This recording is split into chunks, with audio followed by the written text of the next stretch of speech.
கவனிப்பா. கர்த்தருடைய அபிஷேகம் சொல்லு. கர்த்தருடைய அபிஷேகம். ஆமென். கவனிங்க. ஓகேவா? சரி, கர்த்தருடைய அபிஷேகம் அதை குறித்து நம்ம தியானிக்க போகிறோம். அபிஷேகம் எப்படி நம்ம பெற்றுக்கொள்வது, அபிஷேகத்தில் எப்படி நடப்பது, வாழ்றது, அபிஷேகம் என்றால் என்ன அப்படின்றது தொடர்ச்சியாக நம்ம என்ன பண்ணலாம், ஒவ்வொரு வாரமும் நம்ம தியானிக்கலாம். இன்றைக்கு நம்ம வந்துட்டு ஒரு தலைப்பு கீழே நம்ம பார்க்கலாம். அபிஷேகத்தை நம்ம எப்படி சொல்லலாம், நம்ம உதாரணத்துக்கு அவருடைய வல்லமையினால நிரப்பப்படுறத அக்கினின்னு சொல்லுவோம் இல்லையா? சிலர் வந்துட்டு என்னவாங்க, அபிஷேகத்துக்கு அக்கினினால நம்ம நிறைந்திருக்கணும் அப்படின்னு சொல்லுவாங்க. ஃபயரா இருக்கணும் கர்த்தருக்குள்ளன்னுவாங்க. கேள்விப்பட்டிருக்கீங்களா? ஃபயரா இருக்கணும். அப்போ நம்ம வந்துட்டு எப்படி இருக்கணும், ஒரு அக்கினியா இருக்கணும். நம்மளுடைய வல்லமையை நம்ம என்ன பண்ணக்கூடாது, இழந்து போகக்கூடாது. சொல்லுங்க, வல்லமையை நம்ம இழந்து போகக்கூடாது. ஒரு பற்றி எரிகிற அக்கினி போல நம்ம இருப்போம். ஆமேன். சீக்கிரம் கரண்ட் வந்துடும், பேசியிருக்கிறோம், கர்த்தர் கொடுப்பார். ஆமேன். நம்ம ஜெபிக்கலாம். அல்லேலூயா. சரி, இந்த நாளில் கூட இந்த அபிஷேகத்தை குறித்து நம்ம பார்க்க போகிறோம். இந்த அபிஷேகம் சூழ்நிலைகளை மாற்றும். சொல்லுங்க, அபிஷேகம் சூழ்நிலையை மாற்றும், வாழ்க்கையை மாற்றும், நன்மைகளை கொண்டு வரும். இந்த அபிஷேகம் வேதத்தில் பார்க்கிறோம். அநேக தேவ மனிதர்கள் எப்படி தேவன் பயன்படுத்தினார்னா, அவர்களை கர்த்தர் அபிஷேகம் செய்தார். அவர்களுடைய வாழ்க்கையை கர்த்தர் அபிஷேகம் பண்ணார். உதாரணத்துக்கு நீங்க பார்த்துட்டீங்கன்னா, ஒரு பிரசங்கியாரா இருந்தாலும் கர்த்தர் பைபிள் என்ன சொல்லப்படுதுன்னா, அவர்களை கர்த்தர் அபிஷேகம் பண்ணார். ஒரு ஆசிரியர் ஊழியம் செய்யணும்னா ஆசரிப்பு கூடாரத்தில் அவர்களை தேவன் என்ன செய்யறாரு, அபிஷேகம் பண்றாரு. இன்னும் நீங்க சொன்னா, பொருட்களை கூட என்ன பண்றாங்க, பைபிள்ல அபிஷேகம் பண்றாங்க. பொருட்களை அபிஷேகம் பண்றாங்க. தீர்க்கதரிசிகளை என்ன செய்யறாங்க, அபிஷேகம் பண்றாங்க. தேசத்தை ஆளக்கூடிய ராஜாவை என்ன செய்யறாங்க, அபிஷேகம் பண்றாங்க. அப்ப வேதத்தில் நீங்க பழைய ஏற்பாட்டுல வாசித்து பார்த்தீங்கன்னா, எல்லாரையுமே தேவன் அபிஷேகம் பண்றாரு. அபிஷேகம் இல்லாம எதையுமே கர்த்தர் என்ன பண்றது இல்ல, பயன்படுத்துறது இல்ல. இயேசு கிறிஸ்து என்ன பண்ணாரு, பைபிள் சொல்றது இயேசு கிறிஸ்து அபிஷேகம் பண்ணப்பட்டவரா இருக்கிறாரு. இயேசு என்கிற பேரு, கிறிஸ்து என்றால் என்ன, ஜீசஸ் கிரைஸ்ட்னா என்ன, கிரைஸ்ட். அவருக்கு வந்துட்டு அடுத்த பேரு, ஜீசஸ்க்கு அடுத்த பேரு கிரைஸ்ட்ன்றது இல்லை, அபிஷேகம் பண்ணப்பட்டவர். சொல்லுங்க, கிரைஸ்ட்னா என்ன, அபிஷேகம் பண்ணப்பட்டவர். எதற்கு அபிஷேகம் பண்ணப்பட்டவர்? அவரு தேவனுடைய வார்த்தையை சொல்ல அபிஷேகம் பண்ணப்பட்டவரா இருக்கிறார். அல்லேலூயா. அப்ப நல்லா புரிந்து கொள்ளுங்க, இயேசு கிறிஸ்துக்குள்ள எந்த குறையும் இல்லை. இயேசு கிறிஸ்து பரிசுத்தமா இருக்கிறார். ஆனாலும் அவரு தேவனுடைய வார்த்தை சொல்ல அபிஷேகத்தை அவர் பயன்படுத்துறாருன்னா, இந்த அபிஷேகம் நம்முடைய வாழ்க்கைக்கு இன்னும் எவ்வளவு முக்கியமானதா இருக்கு யோசித்து பாருங்க. அபிஷேகம் என்பது சாதாரணமானதல்ல. அபிஷேகம் என்பது தேவனுடைய வாழ்க்கையிலிருந்து வரக்கூடிய நன்மைகள். அதாவது தண்ணி ரொம்ப வெளியே ஊத்த பார்த்துருக்கிறீங்களா, நிரம்பி வழியதில்லை. அதுதான் கர்த்தர் நமக்குள்ள இருக்கிறாரு. அவரோட கூட வாழ்ற வாழ்க்கை என்ன ஆகும் தெரியுமா, நிரம்பி வழிகிறது தான் இந்த அபிஷேகம். கர்த்தரோட கூட இருக்கிற ஜீவியம், தேவனுடைய ஜீவியத்திலிருந்து வரக்கூடிய வல்லமை தான் இந்த அபிஷேகம். சொல்லுங்க, இயேசு கிறிஸ்துடைய ஜீவியத்திலிருந்து வரக்கூடிய வல்லமை தான் இந்த அபிஷேகம். எத்தனை பேர் இயேசு விசுவாசிக்கிறீங்க? இயேசு எத்தனை பேர் நம்புறீங்க? கர்த்தர் எங்க வாசமா இருக்க விரும்புறாருன்னா, உங்களுக்குள்ள வாசமா இருக்க விரும்புறார்.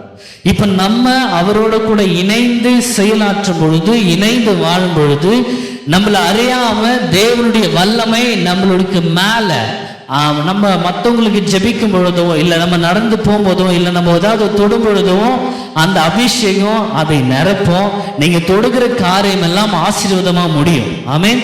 அப்போ ஒரு அபிஷேகம் உள்ள ஒரு மனுஷன் தேவன் ஆசீர்வதிக்க, உயர்த்த விரும்புகிற ஒரு மனுஷனா இருக்கிறாங்க. ஆமென். அல்லேலூயா. அப்போ இயேசு கிறிஸ்து அபிஷேகம் பண்ணப்பட்டாரு. கிரைஸ்டுக்கு என்ன அர்த்தம் சொல்லுங்க மறுபடியும். கிரைஸ்டுக்கு என்ன அர்த்தம்னா, அபிஷேகம் பண்ணப்பட்டது. அப்போ தேவனுக்கு என்று வாழக்கூடிய, அர்ப்பணிப்போடு வாழக்கூடிய வாழ்க்கையில தேவன் அவர்களுக்கு அபிஷேகத்தை அவர் தருகிறார்.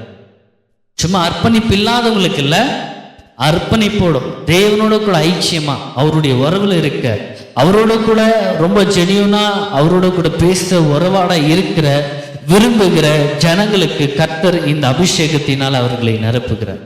அல்லேலூயா.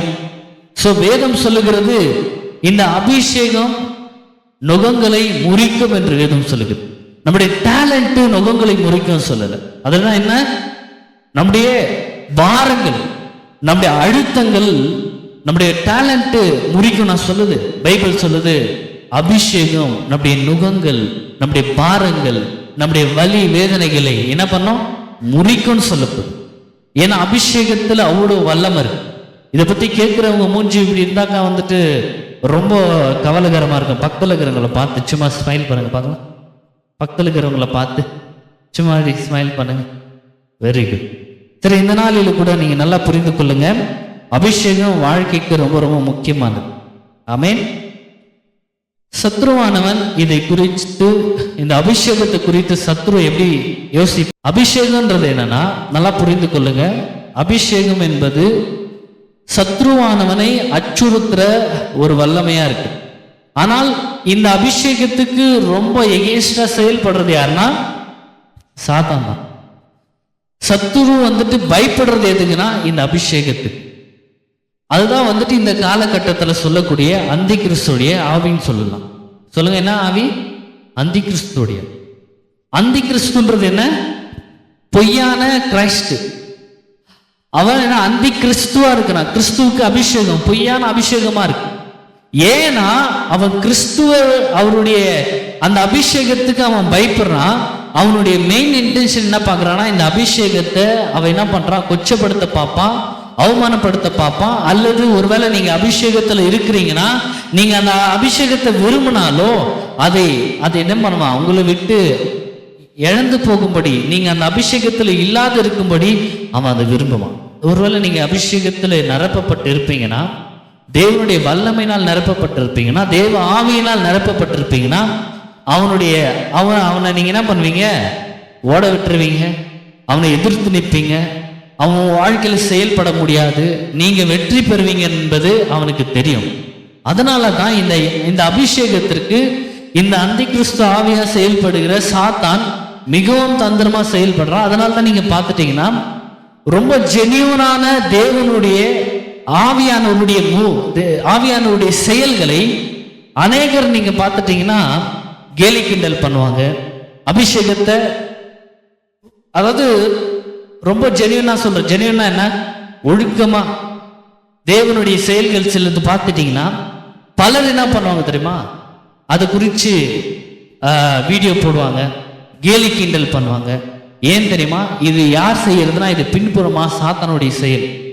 ஒரு அபிஷேகம் பண்ணப்பட்ட ஊழியக்காரங்கள் எழும்பினாலே நீங்க பாருங்க, சுகம் நடக்குதா இல்லது ஏதோ நன்மை நடக்குதா, ஆசீர்வாதம் நடக்குதா, உடனே அந்த ஊழியக்காரர்களுக்கு விரோதமா தவறான கண்ணோட்டங்களோட அவங்கள குற்றப்படுத்தியோ, அவங்கள தவறான விஷயத்தை சொல்லியோ, அவங்களுடைய பேரை கெடுத்தோ, வீடியோவோ ஏதோ ஒன்று ஆன்லைன்ல போட்டு விட்டுட்டே இருப்பாங்க. உங்களுக்கு பார்த்தா உங்களுக்கு தெரியும். இதெல்லாம் யார் செய்யறதுன்னா அபிஷேகம் பண்ணப்பட்டவங்களுக்கு விரோதமா சத்ரு செயல்படுறான். யார் செயல்படுறது? சாத்தான் செயல்படுறான். ஆனால் நல்லா புரிந்து கொள்ளுங்க, தேவன் அபிஷேகம் பண்ணப்பட்டவர்களை அவர் உயர்த்துறாரு, அவர் தேவன் ஆசீர்வதிக்கிறார். இன்றைக்கு இதை நம்ம நல்லா புரிந்து கொள்ளணும்.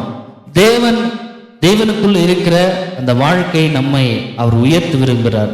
ஏசாயா தீர்க்க தரிசனம் சொல்லுகிறது 10ஆம் அதிகாரம் 27வது வசனம். அந்நாளில் உன் தோழி நின்று அவன் சுமையும் உன் கழுத்து நின்று அவன் துக்கமும் நீக்கப்படும், அபிஷேகத்தின் நுகம் முறிந்து போகும். ஆமென். அபிஷேகத்தின் நிமித்தமா கர்த்தர் என்ன பண்ணாரு? நுகங்களை அவர் முறிக்கிறார். சொல்லுங்க, கர்த்தர் அபிஷேகத்தினாலே எல்லா பிரச்சனைகளையும் அவர் முறிக்கிறார். ஸோ கர்த்தர் நம்மை அபிஷேகம் செய்ய விரும்புகிறார். வேதத்துல பார்க்கிறோம், இதுவரைக்கும் தேசத்துல யாருமே ராஜாவை பார்க்கல. சொல்லுங்க, யாருமே ராஜாக்களை பார்க்கல. ராஜா ஆண்ட காலமே இல்லை. அந்த காலத்துல யாத்திரமா ஆட்சி செஞ்சாங்க? யாராவது சொல்ல முடியுமா? ராஜாக்களுக்கு முன்னாடி யார் ஆட்சி செய்தாங்க சொல்ல முடியுமா? தீர்க்கதரிசிகள். கரங்களை ஒரு டைம் தட்டிடலாமா? ஆமா, நல்லா புரிந்து கொள்ளுங்க. யாரு அதாவது தேசங்களை ஆளுகை செய்தாங்கன்னா தீர்க்கதரிசி. தீர்க்கதரிசி யாருன்னா தேவனுடைய வாயா இருக்கிறாங்க, தேவனுடைய வாயா செயல்படுறாங்க. தேவன் என்ன சொல்றாரோ அதை ஜனங்களுக்கு சொல்றவங்க தான் யாரு? தீர்க்கதரிசி. தீர்க்கதரிசியை ஜனங்க கேட்பாங்க, நான் என்ன செய்யட்டும், இந்த தேசத்துல அடுத்து என்ன நடக்க போகுது அப்படின்றது எல்லாமே தீர்க்கதரிசி மூலியமா வெளியாக்கப்படுகிறது. ஆனால் ஜனங்க என்ன செய்றாங்க தெரியுமா? டைரக்டா தேவனுடைய வாயே எல்லாரையுமே நடத்துது. ஆனால் வேதம் சொல்லுகிறது, ஜனங்கள் வந்து தீர்க்கதரிசி கிட்ட ஒரு ரிக்வெஸ்ட் வைக்கிறாங்க. என்ன ரிக்வெஸ்ட் வைக்கிறாங்க? எங்களுக்கு ஒரு ராஜா வேண்டும்னு கேட்கிறாங்க.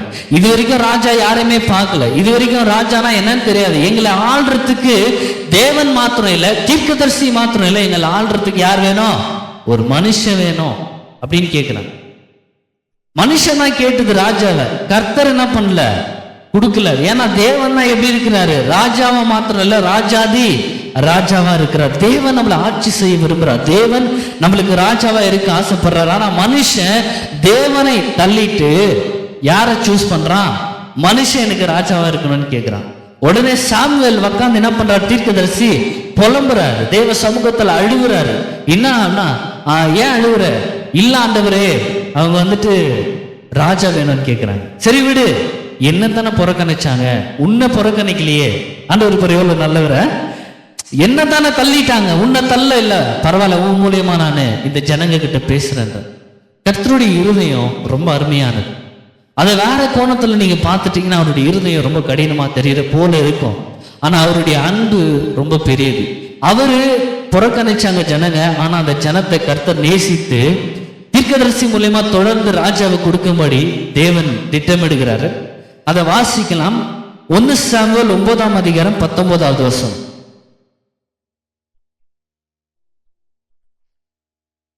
1 சாமுவேல் 9ஆம் அதிகாரம் 19வது வசனம் வாசிக்கும் பொழுது கொஞ்சம் நீங்க கவனமா கவனிங்க.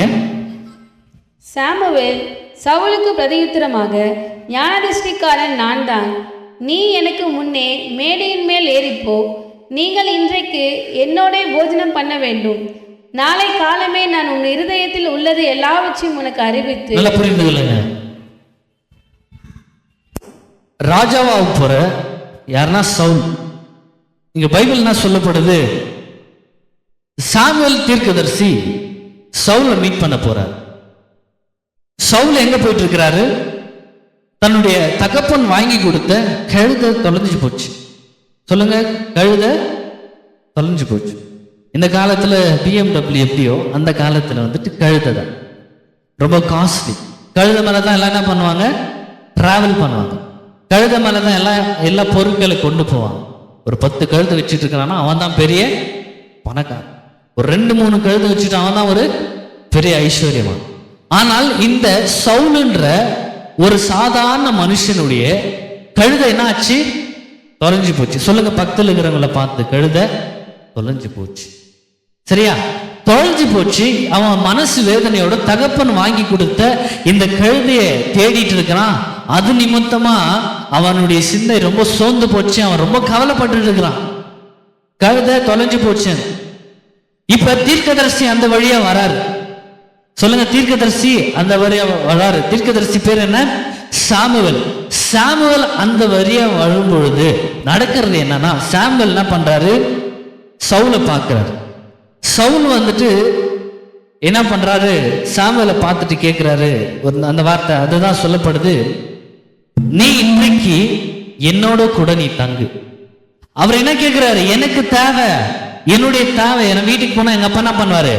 அடிப்பாரு. எங்க அப்பா என்ன பண்ணுவாரு? திட்டுவாரு. என்ன நம்பி வாங்கி கொடுத்துருக்கிறாரு இந்த கழுதிய.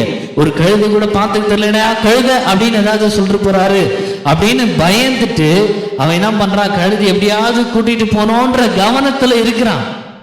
ஆனா சவுல் அவரை சந்திக்கிறாரு. சாமுவேல் சொல்றார், தீர்க்கதரிசி சவுலே, இன்றைக்கு நீ என்னோட கூட தங்கு. நம்ம இன்றைக்கு போஜனம் பண்ணலாம். நாளைக்கு காலையில என்னுடைய வேலைக்காரர்களை அனுப்பிச்சிடுறேன். உன்னுடைய இருதயத்தில் இருக்கிறது என்ன என்பதை நான் உனக்கு சொல்றேன்ற. சொல்லுங்க சொல்லுங்க, என்ன சொல்றாரு தீர்க்கதரிசி சவுல் கிட்ட? நீ கழுதையை தேடிட்டு இருக்கிற, நீ கழுதைக்காக கவலைப்பட்டு இருக்கிற. ஆனால் என் கூட ஒரு நாள் தங்கு. எத்தனை நாள் தங்கணும்? ஒரே நாள் தங்கு. கழுதை நீ தேடிட்டு கவலைப்படுறல, இன்னைக்கு ஒரு நாள் என் கூட தங்கு. நாளைக்கு காலையில உன் இருதயத்துல என்ன இருக்குன்னு என்பதை நான் நாளைக்கு சொல்றேன். சவுளுடைய இருதயத்துல என்ன இருக்கு? கழுதை இல்லை. சவுளுடைய சிந்தையில தான் என்ன இருக்கு? கழுதை இருக்கு. சவுலுடைய இருதயத்துல என்ன இருக்கு தெரியுமா? வாழ்க்கையில முன்னேறுவன்ற ஒரு கனவு. வாழ்க்கையில ஒரு பெரிய ராஜாவா வரப்போறானா அப்படின்னு தெரியல. ஏன்னா இது வரைக்கும் ராஜாவை யாருமே பார்த்தது இல்லை. ஆனா நான் பெரிய ஆளா இருக்க போறேன்ற ஒரு கனவு எங்க இருந்தது? இருதயத்துல இருந்து. அது தேவனுடைய தரிசனமா இருக்கு. நல்லா புரிந்து கொள்ளுங்க. இந்த உலகத்துல பிறக்கப்பட்ட சின்ன சின்ன குழந்தை இருக்கட்டும், பிறக்க போற குழந்தை இருக்கட்டும், பிறந்திருக்கிற குழந்தை, இங்க இருக்கிற பெரியவங்க எல்லாருடைய வாழ்க்கையிலும் எல்லாருடைய இருதயத்திலும் தேவன் தரிசனத்தை வைத்திருக்கிறார். யாருமே தரிசனம் இல்லாம இல்லை. எல்லாருக்கும் நோக்கங்கள் உண்டு, எல்லாருக்கும் தரிசனங்கள் உண்டு. அந்த தரிசனத்தை நம்முடைய இருதயத்துல கர்த்தர் வைத்திருக்கிறார். அந்த இருதயத்தின் தரிசனத்தை தான் சவுலுக்கு சொல்றாரு சாமுவேல் தீர்க்கதரிசி, நாளைக்கு காலையில உன் இருதயத்துல என்னன்றது நான் சொல்றேன். அநேக நேரத்துல இந்த இருதயத்தில் இருக்கிற பெரிய பெரிய கனவை சிந்தையில இந்த கழுத யோசனைகள் மூடிடும். இவனுக்கு வந்துட்டு பல ஆசைகள் இருந்தாலும், தேவனுடைய தரிசனமே இருந்தாலும், பெரிய கனவு இருந்தாலும், அவருடைய சிந்தையில என்ன இருக்கு? கழுதர். அங்க என்ன நம்ம சொல்ற வசனம்? அவர் சொல்றாரு கீழே 3 நாளைக்கு முன்னே காணாமற் போன கழுதைகளை பற்றி கவலைப்பட வேண்டும். நல்லா புரிஞ்சுக்கல. எத்தனை நாள் காணாமல் போனது? 3 நாள். 3 நாள் காணாமல் போன இந்த கழுதை குறித்து நீ என்ன பண்ண வேண்டாம்? கவலைப்பட வேண்டாம். அவைகள் அகப்பட்டது. என்ன? அவைகள் கிடைச்சிருச்சு. அவைகளை குறித்து நீ கவலைப்பட வேண்டாம். ஏன்? இப்போ நீ என் கூட இரு, நாளைக்கு உன் இருதயத்தில் இருக்கிறது நான் சொல்றேன். நல்லா புரிந்து கொள்ளுங்க. நம்மளுடைய வாழ்க்கையில கண்ணை மூடி சில விஷயம் நம்ம யோசிக்கும் பொழுது, சில சமயம் நம்ம கனவு காணும் பொழுது, இல்லை உக்காந்து கண்ணை மூடி யோசிக்கும் போது நம்ம எப்படி இருக்கணும்னு ஆசைப்பட்டோம். ஒரு பெரிய கனவோட, ஒரு பெரிய தரிசனத்தோட நம்ம வாழ்க்கையில முன்னேறுவோமே, நம்ம வந்துட்டு வாழ்க்கையில நல்லா இருப்போமே அப்படின்னு சொல்லி நம்ம யோசித்திருப்போம். ஆனால் நடக்கிற சூழ்நிலைகள் எல்லாம் எப்படி இருக்கு? வேற மாதிரி இருக்கு. பிரச்சனையாவே இருக்கு, போராட்டமே இருக்கு. ஆனா மனதிலேயோ நம்மளுடைய கனவு, அந்த கோட்டை ரொம்ப அழகா இருக்கு. ஆனா சிந்தையிலேயோ நடக்கிற சூழ்நிலை ரொம்ப மோசமா இருக்கு. கர்த்தரை நான் அழைக்கும் பொழுது, அந்த அழைப்புல என்னுடைய இருதயத்துல தேவன் தந்த அந்த தரிசனம் ரொம்ப பெருசு. ஒரு பெரிய கூட்டத்துல பிரசங்கிக்கிறேன். ஒரு பெரிய கூட்டம், ஏராளமான ஜனங்கள், அற்புதங்களும் அதிசயமும் பயங்கரமான நன்மைகளே நடக்குது. அவ்வளோ சிறந்த ஒரு ஊழியக்காரனா நான் இருக்கிற மாதிரி என்னுடைய இருதயத்துல தேவன் தந்திருக்கிற அந்த தரிசனம். ஆனால் இங்க வந்து காலையில பிரேயர் ஆரம்பிக்கும் போது வந்தது பெரிய 4. நம்ம இருதயத்துல வேணும்னா பெரிய பெரிய தரிசனம், ஆனா நம்ம கண்ணில் பார்க்கறது நம்ம சிந்தையில ஓடுது. நம்முடைய இருதயத்தில் இருக்கிறதை மறைக்க ஒரு மேகத்தை போல மறைச்சு விட, நம்முடைய சிந்தையில இப்படி போன்ற ஒரு கழுதை குறித்தோ பிரச்சனை குறித்தோ நம்ம கண்ணால பார்க்கறது குறித்து யோசிச்சு கவலைப்பட்டு பாரப்பட்டு இருக்கோம். நம்ம தலையில வர்றதை நினைச்சிட்டு நம்ம வாழ்ந்துட்டு இருக்கிறோம். ஆனா கர்த்தர் நம்ம இருதயத்துல வச்சிருக்கிற நன்மைகள், சொல்லுங்க எங்க இருக்கு நன்மை? இங்கேயா? இருதயத்துல வச்சிருக்கிறார். பலமுறை நீங்க அழுதுட்டு இருக்கீங்க, பலமுறை நீங்க கண்ணீர் விட்டு இருக்கிறீங்க. என் வாழ்க்கையில நான் எப்படி இருக்கணும்னு ஆசைப்பட்டேன், நான் எப்படி வாழணும்னு நினைச்சேன். ஆனா இப்ப சூழ்நிலை அப்படி இல்லை, நீங்க நினைச்சு அழுதுருக்கலாம். ஆனா நீங்க கவலைப்படாதீங்க. ஏன்னா வேதம் சொல்லுகிறது, சவுலை பார்த்து தீர்க்கதரிசி சொல்றாரு, நீ கழுதை குறித்து கவலைப்பட தேவையில்லை. இன்றைக்கு நீ பார்க்கிற காரியத்தை குறித்து கவலைப்பட தேவையில்லை. நீ 10 பேர் தான் பார்க்கிறிய, கவலையே படாத. நீ 5 பேர் தான் பார்க்கிறிய, கவலையே படாத. வாழ்க்கையில முன்னேறவன் நீ நினைச்சு இருதயத்துல ஆசைப்பட்ட விருப்பப்பட்ட, ஆனா சூழ்நிலை அப்படி இல்லை, எல்லாமே தலைகீழா இருக்குதா, பரவாயில்ல. இந்த கழுதை குறித்து நீ கவலைப்படாத, அது எல்லாமே கர்த்தர் மாற்றுவார். ஆனால் உன் இருதயத்தில் இருக்கிறதை நான் உனக்கு நாளைக்கு சொல்றேன்ட்டு சவுல் கிட்ட சொல்றார். உங்க வாழ்க்கையில கூட, நம்முடைய வாழ்க்கையில எத்தனையோ முறை நான் ஊழியத்துல நான் பார்த்திருக்கேன். நம்ம கர்த்தருக்காக அவருடைய ஊழியத்தை செய்யும்படி இருதயத்துல பயங்கரமான வாஞ்சிகள் இருக்கும் பொழுது, அவருக்கென்று ஓடும் பொழுது திடீர்னு போன் வரும், சர்ச்சில் என்ன இருக்கு, எலி செத்துரு. அப்படியே மனசுக்கு கஷ்டம். அதாவது பாருங்க, நம்முடைய தரிசனங்கள் பெரியதா இருந்தாலும், தேவன் நம்முடைய வாழ்க்கையில வைத்திருக்கிற நோக்கம் பெரியதா இருந்தாலும், நடக்கிற சூழ்நிலை எல்லாம் நம்முடைய சிந்தையை கட்டிடும். இந்த இருதயத்தில் இருக்கிறதை நம்மளால புரிந்து கொள்ள முடியாத அளவுக்கு சிந்தையில ஒரு பெரிய சோர்வு, சிந்தையில ஒரு பெரிய போராட்டத்தை கொண்டு வந்து சத்துரு என்ன பண்றான், இந்த தரிசனத்தை அடைக்க பார்க்கிறான். இன்னைக்கு அநேகர் வயசாயிருக்கு, பெரிசா இருக்கிறாங்க, எல்லாம் வளர்ந்து இறந்தும் போயிருக்கிறாங்க அந்த தரிசனத்தோட, அதை நிறைவேறாமல். ஆனா இன்றைக்கு நம்ம புரிந்து கொள்ள வேண்டிய ஒரு முக்கியமான விஷயம் என்ன தெரியுமா? சவுலை சாமுவேல் என்ன பண்றாரு, மறுநாள் காலையில அவர் அபிஷேகம் பண்ணுகிறார். நல்லா புரிந்து கொள்ளுங்க, சாமுவேலை, அதாவது சாமுவேல் சவுல் என்ன பண்றாரு, ராஜாவாக இந்த தேசத்தை ஆள அபிஷேகம் பண்ணுகிறார். சொல்லுங்க, கழுதை குறித்து நான் கவலைப்பட போறதில்லை. உங்கள் பாவத்தை குறித்து நீங்க கவலைப்பட தேவையில்லை. உங்களுடைய பொருளாதாரத்தை குறித்து நீங்க கவலைப்பட தேவையில்லை. உங்களுடைய வறுமையை குறித்து நீங்க கவலைப்பட தேவையில்லை. உங்களுடைய எந்த விதமான கவலையோ இந்த உலகத்தில் இருக்கிற காரியங்களை குறித்து நீங்க என்ன பண்ண தேவையில்லை, கவலைப்பட தேவையில்லை. ஏனால் தேவன் உங்களுடைய இருதயத்தில் இருக்கிறத பார்க்கிறார். கர்த்தர் உங்க இருதயத்தில் இருக்கிறதை அவர் விதைச்சிருக்கிறார். சொல்லுங்க, கர்த்தர் எதை பார்க்கிறார்? உங்கள் இருதயத்தில் இருக்கிறத அவர் பார்க்கிறார். நீங்க எதை பார்க்கணும்? கழுதை குறித்து கவலைப்பட தேவையில்லை. நீங்க கழுதை குறித்து கவனிக்க தேவையில்லை, அது குறித்து பார்க்க தேவையில்லை. வேதம் சொல்லுகிறது, அப்படியே கீழே வாசிக்கலாம், அப்படியே கீழே வாசிக்கலாம். இங்கே ஒரு வசனம் சொல்லுகிறது, ரோமர் 5ஆம் அதிகாரம் 17வது வசனம்.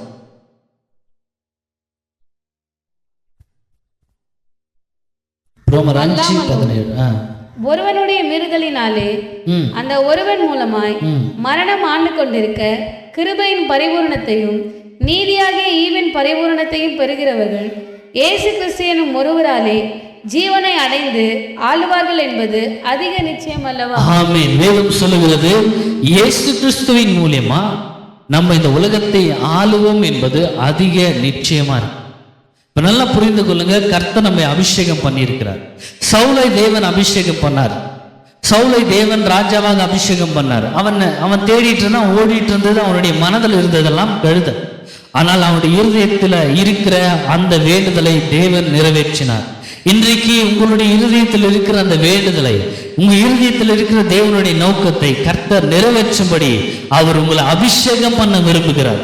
அபிஷேகம் இல்லாம ஒரு பிரசங்கம் பண்ணாலும் அது வெறும் ஒரு பேச்சாளர் தான். அபிஷேகம் இல்லாம ஆராதனை நடத்தினாலும் அது வெறும் பாட்டு தான். அபிஷேகம் இல்லாம எதை செய்தாலும் அது வீணாக இருக்கு. தேவன் தம்முடைய ஆவியை எதற்கு தந்தார்னா நம்மளை அபிஷேகம் பண்ண. அப்ப அபிஷேகத்தோட நம்ம குடும்பத்தை நடத்தினா வெறும் அப்பாவா இருக்க மாட்டாங்க, நல்ல தகப்பனா இருப்பாங்க. அபிஷேகத்தோட ஒரு பிசினஸ் செஞ்சா அவன் தொடுறது எல்லாமே வாய்க்கும். இந்த அபிஷேகம் ஒரு மனுஷனுக்கு வெற்றியை தரும். இந்த சவுலை கர்த்தர் ராஜாவாக அபிஷேகம் பண்ணார். அபிஷேகம் பண்ணப்பட்டவர்களா இயேசு கிறிஸ்து இந்த பூமியில வாழ்ந்தார். அவர் தொட்டது எல்லாமே கர்த்தர் ஆசீர்வதித்தார். தேவன் அபிஷேகம் பண்ண விரும்புகிறாரு. ஆனால் நம்மளுடைய அபிஷேகம் நம்முடைய சிந்தையில் இருக்கிற விஷயத்தினால இல்ல, நம்முடைய இருதயத்தில் இருக்கிற விஷயத்துக்கு. நல்லா புரிந்து கொள்ளுங்க, இந்த உலகத்தில் இருக்கிற காரியங்களை நிறைவேற்ற உங்களுக்கு தேவை பணம், உங்களுக்கு தேவை உயர்வு. ஆனால் மேலிருந்து வரக்கூடிய நோக்கத்தை நிறைவேற்ற நம்மளுக்கு தேவை மேலிருந்து வரக்கூடிய வல்லமை. சொல்லுங்க, எங்க மேலிருந்து வரக்கூடிய வல்லமை தான் நம்மளுக்கு தேவை. தேவன் அந்த அபிஷேகத்தை நம்மளுக்கு தந்திருக்கிறார், அந்த வல்லமையை நம்மளுக்கு தந்திருக்கிறார். நம்ம இந்த உலகத்தில் இருக்கிற கவலையும் துக்கத்தையும் நீங்க நினைச்சிட்டு இருந்தீங்கன்னா அதை குறித்து நினைக்க வேண்டாம். கர்த்தர் பைபிள் சொல்லுது, நீங்கள் எழுந்துக்கிறதும் நீங்க உக்காரத கூட அவர் பார்க்கிறார். வேதம் சொல்லுகிறது, தேவன் நம்முடைய ஆக்ஷன்ல விரும்புறார். அவர் அதுல மகிமைப்படுகிறார். எத்தனை பேர் நம்ம அவருடைய வல்லமையினால் நிரப்பப்பட்ட அவருடைய அபிஷேகத்துல நடக்கிறோம். அபிஷேகத்துல வாழ்றவங்களுடைய வாழ்க்கையை கொஞ்சம் நம்ம பார்ப்போம். அவங்க எப்படி இருப்பாங்க தெரியுமா? ஒரு சின்ன ட்ரெஸ் போட்டா கூட ஆண்டவருடைய சொல் கேட்கும், அவருக்கு பிரியமா இருக்குமான்னு யோசிப்பாங்க. எந்த காரியம் செய்தாலும் தேவனை குறித்து யோசனை. அவங்களுடைய சிந்தை எல்லாமே கர்த்தரை குறித்திருக்கு. ஏன்னா அபிஷேகம் என்ன பண்ணுதுன்னா எல்லா பாரங்களையும் கவலைகளையும் யோசனைகளையும் மாற்றி கிறிஸ்துவின் யோசனைகளை கொண்டு வருது, ராஜ்யத்துடைய சிந்தையை கொண்டு வருது, நம்முடைய வாழ்க்கையை மாற்று. ஆமென், அல்லேலூயா. சோ கர்த்தர் என்ன பண்றாரு? சவுல அபிஷேகம் பண்றாரு. சவுல எதற்காக அபிஷேகம் பண்றாரு தெரியுமா? பெலிஸ்தர்களுக்கு விரோதமாக எழும்பி யுத்தம் பண்ணணும். பெலிஸ்தர்களுக்கு விரோதமாக யுத்தம் செய்யும்படி தேவன் யார் அபிஷேகம் பண்ணார்னா சவுல். ஆனால் சவுல் எங்க தெரியுமா செத்து போனா? அதே பெலிஸ்தர்கள் கூட்டத்துல தான், அதே யுத்தத்துல தான் செத்து போனான். அபிஷேகம் பண்ணப்பட்டவன் ஏன் செத்து போனான்? எதனால செத்து போனான்? ஏன்னா அவன் 20 வருஷம் வெறும் தாவீதை கொலை செய்ய சுத்திட்டு இருக்கான். அவனை யார் எதற்காக அழைத்தார் தேவன்? அவனை அழைத்தது பெலிஸ்தர்களை அவன் விரட்டவும், பெலிஸ்தர்களை அவன் என்ன பண்ணான்? யுத்தம் செய்ய சவுல் அழைக்கப்பட்டான், அபிஷேகம் பண்ணப்பட்டான். அழைத்த அழைப்பு வேற, அபிஷேகத்துக்கு கொடுத்தது அதற்காக. ஆனால் இவன் செஞ்சது என்ன தெரியுமா? அவனுடைய ராஜ்யத்தை கட்டுப்படுத்த, அவனுடைய ராஜ்யத்தை காப்பாற்ற செயல்பட்டு. நல்லா புரிஞ்சுக்கணும், நீங்க அபிஷேகம் பண்ணப்பட்டீங்கன்னா, நீங்க அபிஷேகத்துல நிரப்பப்பட்டீங்கன்னா அது உங்களுக்கு தானா உயர்த்தும், ஆட்டோமேட்டிக்கா உயர்த்தும். நீங்க எதை பண்ண தேவையே இல்லை. சொல்லுங்க, அபிஷேகத்தினால் நிரப்பப்பட்டால் நீங்க உயர்த்தப்படுவீங்க, நீங்க மேன்மையா கருதப்படுவீங்க, உங்களுடைய உயர்வு அதிகமா இருக்கும். ஆனால் அதுல இருக்கிற ஒரு டேஞ்சர் என்ன தெரியுமா? அபிஷேகத்துல இருக்கிற ஒரு பிரச்சனை என்னன்னா, தேவனோட கூட சார்ந்து இருக்கிறது தான் அந்த அபிஷேகம். ஆனால் தேவனை விட்டு வெறும் வெற்றியையும் வெறும் சிங்காசனத்தையும் வெறும் ஆசீர்வாதத்தையும் மாத்திரம் பார்த்தீங்கன்னா உங்களுக்கு ரொம்ப டேஞ்சரான ஒரு இடத்துல போயிடுவீங்க. நல்லா புரிஞ்சுக்கொள்ள, அபிஷேகம் உள்ளவர்கள், அதாவது அபிஷேகம் இல்லாதவங்க என்ன செய்தாலும் அது வெற்றியா முடியாது. வெற்றியா முடிஞ்சாலும் அது பிரச்சனையா தான் இருக்கும், வாழ்க்கை ஃபுல்லாவே பிரச்சனை. ஆனா அபிஷேகத்தில் இருக்கிறவங்க தேவனுடைய வல்லமையினால் நிரப்பப்படும். அவங்க தோல்வியை கூட வெற்றியா பார்க்கக்கூடிய ஒரு கண்ணோட்டத்துக்குள்ள வரும். தேவன் பலனை தருவார். ஆமென், அல்லேலூயா. சவுலுடைய வாழ்க்கையில இந்த வெற்றியை பார்க்கும் பொழுது இந்த அபிஷேகம் அவனுக்கு நல்ல சிங்காசனத்தை கொடுத்தது. இந்த அபிஷேகம் அவனுடைய வாழ்க்கையை உயர்த்துச்சு. இந்த அபிஷேகத்தினால அவன் எப்படி இருக்கிறான்? தன்னை மேன்மையா கருதுறான். அவன் போறதெல்லாம் வெற்றியா முடியும். ஆனால் வேதம் சொல்லுகிறது, இந்த அபிஷேகம் பண்ணப்பட்ட சவுலுடைய வாழ்க்கையில அவன் தேவனுடைய வல்லமையை இழந்து போறான். காரணம் என்ன தெரியுமா? அவன் தாவீதை கொலை செய்யவும், அவனுடைய வேலை, அவனுடைய பிசினஸ், அவனுடைய வாழ்க்கைன்னு சொல்லி அவனுக்காகவே ஓடிட்டு இருக்கான். அவன் தேவனை பார்க்காம அவன் அந்த சிங்காசனத்துடைய பெருமைகளை பார்க்க ஆரம்பிச்சிட்டான். அவன் தலையில இருக்கிற கிரீடத்தை பார்க்க ஆரம்பிச்சிட்டான். வேதம் சொல்லுகிறது, தேவன் சவுலை தள்ளி தேவன் இருதயத்துக்கு ஏற்ற ஒரு மனுஷனை அவர் சூஸ் பண்ணார். அதான் யாரு? தாவீது. ஆமென். அபிஷேகம் இல்லாதவங்களுடைய வாழ்க்கை நீங்க பாருங்களேன். ஒப்பனா சொல்லனா, நாய் உதாரணமா சொல், நாய் வளர்த்துட்டு இருந்தாங்கன்னு வைங்களேன். அந்த நாய் யார் பார்த்துக்கணும்? அவங்க தான் பார்த்துக்கணும், வளர்க்குறவங்க தான் பார்த்துக்கணும். இந்த அபிஷேகம் இல்லாத நபர்கள் எப்படி இருப்பாங்கன்னா, நாயை பார்த்து கவலைப்படுவாங்க. என்ன நான் கவலைப்படுவாங்கன்னா, உன் வாழ்க்கையே நல்லா தான் இருக்கு, உனக்காக நான் கஷ்டப்படுறேன், நீ எந்த கஷ்டமும் படல, நீ நல்லா தான் இருக்கிற, ஆனா நான் உனக்காக கஷ்டப்படுறேன். நீ அழும்போது நான் ஓடி வந்து உனக்கு என்ன பண்றேன்? கத்தும் போதும் சாப்பாடு போடுறேன், ஆனா நான் அழும்போது யாருமே வரமாட்டேன். உன் வாழ்க்கையே மேலா இருக்கு. நாயா பிறந்தான்னா கூட நல்லா இருக்கும். இவங்கெல்லாம் யார் தெரியுமா? அபிஷேகத்தை எடுத்து போனவங்க. அவங்கெல்லாம் ட்ரை லேண்டா இருக்கிறவங்க. ஆனால் அபிஷேகத்தில் இருக்கிறவங்க எப்படி தெரியுமா? நாய் வாழ்க்கையை பார்த்தெல்லாம் கவலைப்பட பார்த்தாங்க. கர்த்தர் அவங்களுக்கு தந்திருக்கிற அந்த ஜீவத்துடைய நன்மைகள் அவருடைய வல்லமையில நிரப்பப்படுவாங்க. அவருடைய அபிஷேகத்தை அந்த அக்னியில நிரப்பப்படுவாங்க. எப்பவுமே கர்த்தருக்குள்ளவே இருப்பாங்க. எதை செய்தாலும் கர்த்தருக்குள்ள இருக்கும், எதை செய்தாலும் அவருடைய மகிமைக்காக இருக்கும், எதை தொட்டாலும் அவருக்காக, எல்லாமே தேவ ஆவியினால நிரப்பப்பட்டிருக்கும். ஆமென், அல்லேலூயா. சோ நல்லா புரிந்து கொள்ளுங்க, அபிஷேகம் எப்படி வருதுன்னா கூட்டத்தின் மூலியமா, அதாவது ஒரு சங்கத்தின் மூலியமா, ஒரு சங்கமா நம்ம கூடும் பொழுது அந்த கூட்டத்தின் வாயிலா என்ன வருது? அபிஷேகம் வருது. சொல்லுங்க, எப்படி வருது? அசம்பிளி மூலியமா, இல்ல சர்ச் மூலியமா, கூட்டங்கள் மூலியமா அபிஷேகம் வருகிறது. இந்த அபிஷேகம்ன்றது எப்படின்னாக்கா, நம்ம வந்துட்டு அதிகமாக நம்ம கூடி வரும் பொழுது, நம்ம ஜெபத்தில் நம்ம ப்ரேயரில் கூடி வரும் பொழுது அவங்களுக்குள்ள இருக்கிற அபிஷேகம் எங்கே வரும்? நமக்குள்ள வரும். அதான் அபிஷேகம். பைபிள் சொல்லுகிறது, வாசிக்கலாம். 1 சாமுவேல் 10:11.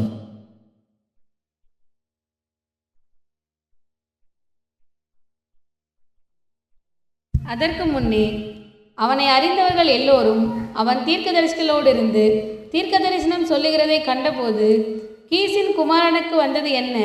சவுலும் தீர்க்கதரிசிகளில் ஒருவனோ என்று அந்த ஜனங்கள் ஒருவரோடு ஒருவர் சொல்லிக் கொண்டார்கள். நல்லா புரிந்து கொள்ளுங்க. ஏன்னா நம்ம வாசிச்சோன்னா வேதம் சொல்லுகிறது, இந்த சவுல் அபிஷேகம் பண்ணப்பட்டான். இந்த சவுலுடைய வாழ்க்கை ரொம்ப சிறப்பாக போயிட்டு இருக்கு. இந்த சவுல் யாரோட கூட இணைஞ்சிருக்கிறான்? இப்ப வாஸ்தவம் யாரோட கூட? சாமுவேலோட கூட இணைந்திருக்கிறான், தீர்க்கதரிசியோட கூட இணைந்திருக்கிறான். வாழ்க்கை எப்படி இருக்கு? மறுபடியும் நீ சத்தமா வாசிமா, நிறைய பேர் கவனிக்கலன்னு நினைக்கிறேன். முன்னே அவனை அறிந்தவர்கள் எல்லோரும் அவன் தீர்க்க தரிசனங்களோடு இருந்து தீர்க்க தரிசனம் சொல்லுகிறதை கண்டபோது, கீசின் குமாரனுக்கு வந்தது என்ன? சவுலும் தீர்க்க தரிசிகளில் ஒருவனோ என்று அந்த ஜனங்கள் ஒருவரோடு ஒருவர் சொல்லிக் கொண்டார்கள். ஆமென். நல்லா புரிந்து. இங்க என்ன சொல்லப்படுதுனாக்கா, சவுல் தீர்க்கதரிசியோடு கூட சேர்ந்து தேவனுடைய அபிஷேகத்துல நிரப்பப்பட்டு, தேவனுடைய வல்லமையினால் நிரப்பப்பட்டு, கர்த்தருடைய சமூகத்தை விரும்பி தேவனை சார்ந்திருக்கிறான். அவனுடைய வாழ்க்கை எப்படி இருக்கு? யார் கூட இருக்கிறான்? அவன் முழுக்க முழுக்க தீர்க்கதரிசியோடு கூட இருக்கு. சாமுவேலோட கூட இருக்கிறான். சாமுவேல் அவரை வழி நடத்துகிறாரு. சாமுவேலோட கூட பேசுறான், சாமுவேலோட கூட பழகுறான். சாமுவேல் யாரு? தீர்க்கதரிசி. தீர்க்கதரிசியோட பேச பழக பழக பழக பைபிள் சொல்லுகிறது, சவுல் என்ன செய்யறான்? தீர்க்க தரிசனம் உரைக்க ஆரம்பிச்சுட்டான். அல்லேலூயா. நீங்க யாரு கூட சேர்றீங்களோ அவங்க போலதான் மாறுவீங்க. அதுதான் இந்த அபிஷேகம் எப்படி ஷிஃப்ட் ஆகுனா, நீங்க யார் கூட சேர்றீங்களோ அப்படிதான் ஷிஃப்ட் ஆகும். இந்த அபிஷேகம் வந்துட்டு கர்த்தர் கொடுத்தாரு. ஆனால் எப்படி இந்த அபிஷேகம் இந்த சவுலுக்கு வந்ததுன்னா, சவுல் யாரோட கூட அட்டாச்சா இருக்கிறாரு? யாரோட கூட மிங்கலா இருக்கிறாரு? யாரோட கூட இருக்கிறார்? சாமுவேல் கூட இருக்க இருக்க இருக்க தேசத்தை ஆளக்கூடிய ராஜாவா இருக்கிற சாமுவேல் சொல்றாரு, கர்த்தர் சொல்லுகிறாரு, கர்த்தர் சொல்லுகிறாரு, கர்த்தர் என்று இதை சொல்லுகிறார், கர்த்தர் அதை சொல்லுகிறார் என்றாரு. அது மாத்திரம் இல்ல, அந்நிய பாஷையில பேசிட்டு இருக்கிறார், கர்த்தரோடு கூட உறவாடுகிறார், அவர் அபிஷேகத்துல நிரப்பப்படுகிறார். இந்த பேச்சுவார்த்தை ஒரு கதை போல ஆயிடுச்சு ஜனங்க மத்தியில. என்ன தெரியுமா பேசிட்டு இருக்கிறாங்க எல்லாரும்? இந்த பையனுக்கு என்னாச்சு, சவுலுக்கு என்னாச்சு? அவன் குடும்பத்துல யாரும் ஏன்னா இல்ல தீர்க்கதரிசி இல்லையே, இந்த குடும்பத்துல யாரும் பிரேயர் பண்றவங்க இல்லையே, யாரும் ஊழியக்காரர் இல்லையே, யாரும் ஆசிரியர்கள் இல்லையே, சவுலுக்கு என்ன ஆச்சு அப்படின்னு சொல்லி பேசிட்டு இருக்காங்க. இன்னைக்கு நல்லா புரிந்து கொள்ளுங்க, நீங்க யாரோட கூட பழகுறீங்களோ, யாரோட கூட டைம் ஸ்பெண்ட் பண்றீங்களோ அவங்க போலதான் இருப்பீங்க. உங்களுக்கே தெரியாது. சிலர் பார்த்துருக்கிறீங்களா, எப்போ பாரு மற்றவங்களை பத்தி பேசிட்டு இருப்பாங்க. நீங்க அவங்களோட கூட போய் சேர்ந்தீங்கன்னா உங்களுக்கே தெரியாம நீங்களே என்ன பண்ணிருப்பீங்க? மற்றவங்களை குறித்து பேசிட்டு இருப்பீங்க. சிலர் வந்துட்டு போய் சேர கூட்டங்கள் எல்லாம் பார்த்துட்டீங்கன்னாக்கா கொஞ்சம் ஒரு இதுவா இருப்பாங்க, ஆவியில ஒரு ஆண்டருக்கு முக்கியத்துவம் கொடுக்காத, அவங்க கூட சேர சேர என்ன ஆகுது? அதே போலதான். அதான் சொல்லுவாங்க அநேகர், உன்னுடைய ஃப்ரெண்டை கூட்டிட்டு வா, நீ யாரு நானு சொல்றேன்னு வா. ஏன் நீ யார் கூட சேர்றியோ அப்படின்னா நீ இருப்ப. அப்போ தேவன் அநேக நேரத்துல நம்மளுக்கு ஏற்படுத்தி தந்திருக்கிறதுனா ஜெப கூட்டம், பிரேயரு, சர்ச்சு, பிரசங்கங்க, ஆராதனை, வர்ஷிப், போன் எடுத்தா கர்த்தருடைய வார்த்தை, இது எல்லாமே இருக்கு. ஆனா எதை பார்க்குறீங்க அதிகமா? நீங்க தேவனுடைய வசனத்தை நீங்க கவனிச்சீங்கன்னாக்கா நீங்க என்ன பேச ஆரம்பிச்சிடுவீங்க? தேவனுடைய வார்த்தையை பேச ஆரம்பிச்சிடுவீங்க. நீங்க கர்த்தருடைய வசனங்களை, அதாவது தேவனுடைய தீர்க்கதரிசிகளோடு கூட நீங்க ஜாயின் பண்ணீங்கன்னா நீங்களே தீர்க்க தரிசனத்தை உரைக்க ஆரம்பிச்சிடுவீங்க. இயேசு கிறிஸ்து அபிஷேகம் பண்ணப்பட்டார். எப்படி அபிஷேகம் பண்ணப்பட்டாரு? அவர் தனியா அப்படியே நின்று இருக்கும் போதோ அப்படியே புஷ்ஷுன்னு அபிஷேகம் அவர் மேல வந்துச்சா? இல்ல. வேதம் சொல்லுகிறது அவர் பரிசுத்தமா இருந்தாரு, அவர் தேவனுடைய குமாரனா இருந்தாரு. எல்லாம் வல்லமையா அவருக்குள்ள இருந்தாலும் அவருக்குள்ள அபிஷேகம் ஆக்டிவேட் ஆக அவர் யாரை தேடி வராரு? யோவான் ஸ்நானகனை தேடி வருகிறார். தேவனால சொல்லப்படுகிற தீர்க்கதரிசியோடு கூட சேர்ந்து வருகிறார். இதே தீர்க்கதரிசி கிட்ட வந்த உடனே தீர்க்கதரிசி சொல்றான், யோவான் சொல்றாரு, இயேசு கிறிஸ்துவை பார்த்துட்டு, இயேசுவே நீரா இங்க? ஆமா, நான் தான். உக்காரு, கொஞ்சம் டீச் பண்றவனுக்காக கொஞ்ச நேரம் அப்படியே உபதேசம் பண்ற, கேட்டுட்டு போன்னு சொல்ல. அவர் வந்துட்டு சொல்றாரு, எனக்கு ஞானஸ்தானம் கொடு. அவர் சொல்றாரு, நீர் உம்மாலே நான் அபிஷேகம் பெறணும், உம்மால நான் ஞானஸ்தானம் பெறணும், உம்மால தான். இல்ல, நீ எனக்கு ஞானஸ்தானம் கொடு. நான் இப்ப அந்த அபிஷேகத்துல நிரப்பப்பட வாஞ்சா இருக்கிறேன். அந்த அபிஷேகம் என் மேல வர ஆசையா இருக்கிறேன். ஏன்னா இதுதான் தேவனுடைய நோக்கம். அசோசியேஷன் மூலியமா, ஒரு கூடுதல் மூலியமா நம்ம எல்லாம் கூடி வரும் பொழுது தேவனுடைய அபிஷேகத்துல நம்ம நிரப்ப விரும்புறோம். நம்ம கூடி வருகிறது, நம்ம யாரோடு கூட இணைந்திருக்கிறோம், யாரோடு கூட சேர்றோம், நம்ம எப்படி இருக்கிறோம்ன்றத தீர்மானிக்கும். இன்னைக்கு இந்த அபிஷேகம் அநேகர் இழந்து போகிற முக்கியமான நோக்கம் என்னன்னா, இந்த அபிஷேகத்தை கேலி கிண்டல் செய்யறவங்க கூட அதிகமா நம்ம சேர்ந்துட்டு இருப்போம். நம்மளுக்கு தெரியாத அபிஷேகங்களை கேலி கிண்டல் செய்வோம். அந்த கிறிஸ்துடைய முக்கிய நோக்கம் என்ன தெரியுமா? இந்த அபிஷேகம்ன்ற, ஏன்னா அவன் பொய்யான கிறிஸ்துவா இருக்கிறான். இந்த அபிஷேகம்ன்றத அவன் என்ன செய்யணும்? கேலி கிண்டலுக்குள்ளாக கொண்டு வரணும், பொய்யாக மாற்றணும். இந்த அபிஷேகத்தை யாரும் பெருசா எண்ணக்கூடாது, ஒரு அந்நிய பாஷையை பெருசா பார்க்க கூடாது. ஏதாவது வகையில தேவனுடைய ஆவியின் செயல்களை அவன் குற்றப்படுத்தவும் கொச்சப்படுத்தவும் தான் செயல்படும். ஆனா நம்மளுடைய வாழ்க்கையில அதிகமா நம்ம அப்படி போகும்பொழுது என்ன நடக்கும் தெரியுமா? நம்மளே அறியாம நம்ம யாரு கூட சேர்றோமோ அப்படியே மாறிடும். இன்றைக்கு இது மூலியமா நம்ம புரிந்து கொள்ளணும். நம்ம தேவனுடைய வார்த்தையை கேட்கலாம். நீங்க போன் இருக்கு, போன்ல அப்படியே ட்ரோல் பண்ணு வாக்கான்னு சும்மா தேவையில்லாதெல்லாம் பார்த்துட்டு இருக்கிறது. அதை பார்த்துட்டு இருந்தா அது எதனா நல்லது கிடைக்குதா? அப்படியே மூஞ்சி ட்ரோல் ஆன மாதிரியே இருக்குது. எப்படி இருக்குது? புஸ்ஸு புஸ்ஸுன்னு போயிட்டே இருந்தா எப்படி இருக்கும்? அப்படி இருக்குது. அப்படி இல்லை, அப்படி பார்க்காதீங்க. அப்படி பார்த்தாலும் கர்த்தருடைய வார்த்தை கேளுங்க, ஆண்டு வசனத்தை கேளுங்க. சின்ன சின்ன பிள்ளைங்க எல்லாம் இப்போ என்ன பண்றாங்க தெரியுமா? ரீல்ஸ் போட்டுன்னு இருக்கிறாங்க. என்ன ரீல்ஸ்? கர்த்தர் நல்லவர், அதை போட்டு பாரு. அதெல்லாம் பார்க்க மாட்டேன். நீ பார்க்கறதெல்லாம் என்ன? அதே மாதிரி தான் பண்றதும். ஆனா கர்த்தர் சொல்றாரு, நீ யார் கூட சேர்றியோ, நீ எதை பார்க்குறியோ அதுவாக தான் நீ இருக்கிற. புரியுதா? வாரத்துல ஒரு நாள் வந்து நீ மெசேஜ் கேட்டு போறதுனால என்ன ஆயிட மாட்ட? அப்படியே கரெக்டா ஆயிட மாட்டோம். வேதம் சொல்லுகிறது, நம்ம யாரோட கூட இணைந்து இருக்கிறோமோ அவங்களோட கூட தான் அப்படிதான் நம்ம இருப்போம். ஜெபிக்கிறவங்க கூட இணைந்து இருக்கிறீங்களா? ஒரு நல்ல கிறிஸ்தவர்களுடைய ஃப்ரெண்ட் இருக்கா? ஒரு ஆவிக்குரியவங்களோட கூட இருக்கிறீங்களா? இல்ல நீங்கயாவது ஜெபிக்கிறீங்களா? அது உங்களுக்கு தான் தெரியும். சரியா? ஓகே. என்ன சொல்லப்படுது? ஒரே பேச்சு தேசத்துல. என்ன பேச்சு தெரியுமா? என்னடா இந்த சவுல் வந்துட்டு தீர்க்க தரிசனம் சொல்றான். எப்படி இந்த சவுல் தீர்க்க தரிசனம் சொல்லலாம்? இந்த சவுளுடைய குடும்பத்துல யாருமே அப்படி இல்லை. நல்லா புரிந்து கொள்ளுங்க. உங்க குடும்பத்துல யாரும் ஜப கூட்டத்தை வீட்டுல நடத்தல, இல்ல வந்துட்டு ஜபம் கூட்டத்தை நடத்தல, அல்லது ஊழியத்துல இல்ல, அந்த மாதிரி நீங்க இருக்கலாம். ஆனா கர்த்தருடைய நோக்கம் அது, தேவ சித்தம், தேவனுடைய நோக்கத்தை உங்க வாழ்க்கையில் நிறைவேற்ற கர்த்தர் விரும்புறாரு. ஆனா ஜனங்க என்ன சொல்லுவாங்க? குறை சொல்லுவாங்க, உங்களை பேசுவாங்க. ஆனா அதை பத்தி நீங்க என்ன பண்ண தேவையில்ல, யோசிக்க தேவையில்லை. ஏன்னா தேவன் உங்களை அபிஷேகம் பண்ணதே அதுக்காக தான். தேவன் உங்களை அபிஷேகம் பண்ணது அவருடைய வார்த்தையை சொல்லலாம். நீங்க தீர்க்க தரிசனங்களை சொல்ல, நீங்க தேவனுடைய ஊழியத்தை செய்ய, நீங்க கர்த்தருக்காக வாழ, தேவனுக்காக நிற்க அபிஷேகம் பண்ணப்பட்டிருக்கீங்க. ஆனா இன்னும் வரைக்கும் 30 வருஷம் 20 வருஷம் கிறிஸ்தவர்கள் இன்னும் கழுத பின்னாடி ஓடிட்டு இருக்கிற. நான் உன்னை என்னத்த சொல்றது? சரி, நம்ம சவுல் என்ன பண்றாரு? இந்த கழுதையை மறந்தவர்.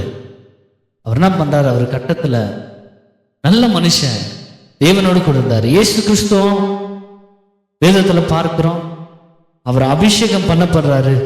அவர் அபிஷேகம் பண்ணப்பட்டு தேவனுடைய ஊழியத்தை செய்யறதை நம்ம பார்க்கிறோம். அப்போ நம்ம கூடி வரும் பொழுது, நம்ம டெய்லி மார்னிங் ப்ரேயர் வைக்கிறோம். நம்ம கூடி ஜெபிக்கும் பொழுது என்ன நடக்குதுன்னா, அவருடைய அபிஷேகத்தினால் நம்ம நிரப்பப்படும். பாருங்க, நம்மளுக்கு அபிஷேகம் நிரப்பப்படுறது வந்து அப்படியே புஷ்ன்னு அப்படியே நம்ம ஊதிட்டு போகிறது இல்லை. அபிஷேகம் என்பது தேவனுக்குள் இருக்கிற அந்த ஐக்கியத்தினால வெளிவரக்கூடியது தான் வல்லமை. ஆமென். ஒருத்தர்கிட்ட ரொம்ப பேசிகிட்டே இருங்களேன், பழகிட்டே இருங்களேன், ஆட்டோமேட்டிக்காக அவங்களுடைய அவங்களுடைய சுபாவம் உங்களுக்கு ஆக்ஷனாக வெளியே வரும். தேவனோடு கூட நீங்கள் இணைந்திருக்க உங்களுக்கே அறியாமல் நீ ப்ரேயர் பண்ணும்போது சுகம் வந்துடும். உனக்கே அறியாமல் போயிட்டு ஒருத்தர்கிட்ட கேட்ப, உங்களுக்காக ஜெபம் பண்ணிட்டோமா, ஐயா அதுக்காக தான் வெயிட் பண்ணிருக்கிறேன் என்னவாங்க. உனக்கே தெரியாத நீ போயிட்டு வந்துட்டு ஒரு தீர்க்க தரிசனம் சொல்லிட்டு இருப்ப, ஆண்டவர் ஏதோ தெரியல என்கிட்ட மனசில் பேசுகிறாரு, உங்ககிட்ட பேசு. பார்த்துருக்குறீங்களா அந்த மாதிரி ஆட்கள் நம்மளும் தான். கர்த்தர் அப்படி தான் நம்மளை வச்சிருக்கிறார். அதனால நம்ம கர்த்தரோடு கூட இணைந்திருக்கும் பொழுது கர்த்தர் நம்மளை என்ன பண்ணுவார், அவருடைய நோக்கத்துக்கு நேரம் நடத்துவார். ஆனால் சவுலுடைய வாழ்க்கையில் நடந்த பிரச்சனை என்னன்னா, அவன் நல்லா தான் தீர்க்கதரிசனம் சொல்கிறான், ஜனங்கள்லாம் ஒரு பக்கம் என்னடா இவன் அப்படின்னு சொல்கிறாங்க. ஆனால் கடைசியில் என்ன நடக்குது தெரியுமா? சவுலு வழி தப்பி போகிறான். அவனுடைய பதவி, அவனுடைய நல்லா புரிஞ்சுக்கோங்க, அபிஷேகத்தை நீங்கள் நிரப்பப்படும் பொழுது உங்களை உயர்த்துவார் ஆண்டவர். நிச்சயமாக உங்களை உயர்த்துவார். உங்களுடைய மேன்மை மற்றவங்களுக்கு தெரியும் இல்லையோ, உனக்கே தெரியும் நீ எங்கிற உச்சத்தில் இருக்கிறன்ற. எதுல? ஸ்பிரிச்சுவல், ஆவிக்குரிய வாழ்க்கையில. பரலோகத்தில் இருக்கிற தேவனுடைய உணர்வுகள் இங்க முன்னால புரிஞ்சிக்க முடிகிற அளவுக்கு வானம் உனக்காக அப்படியே திறக்கப்பட்டிருக்கும். நீ இங்க செயல்படலாம், கிளியரா தெரியும். இந்த பூமியில நடக்கிறது உன்னை எதுவுமே சேதப்படுத்தாது. ஏன்னா நீ வேற டைமென்ஷன்ல, வேற ஒரு வாழ்க்கையில நீ இந்த பூமியில வாழ்ந்துட்டு இருப்ப, அவருடைய வல்லமையினால நிரப்பப்பட்டு. ஆனால் அது நிமித்தமா ஒரு பெருமை வந்துடும், அதுதான் வரக்கூடாது. ஆமென். ஏன் பெருமை வருது தெரியுமா? தேவ சமூகத்தை விட்டு கொஞ்சம் தூரம் போனானா. ஆமென்.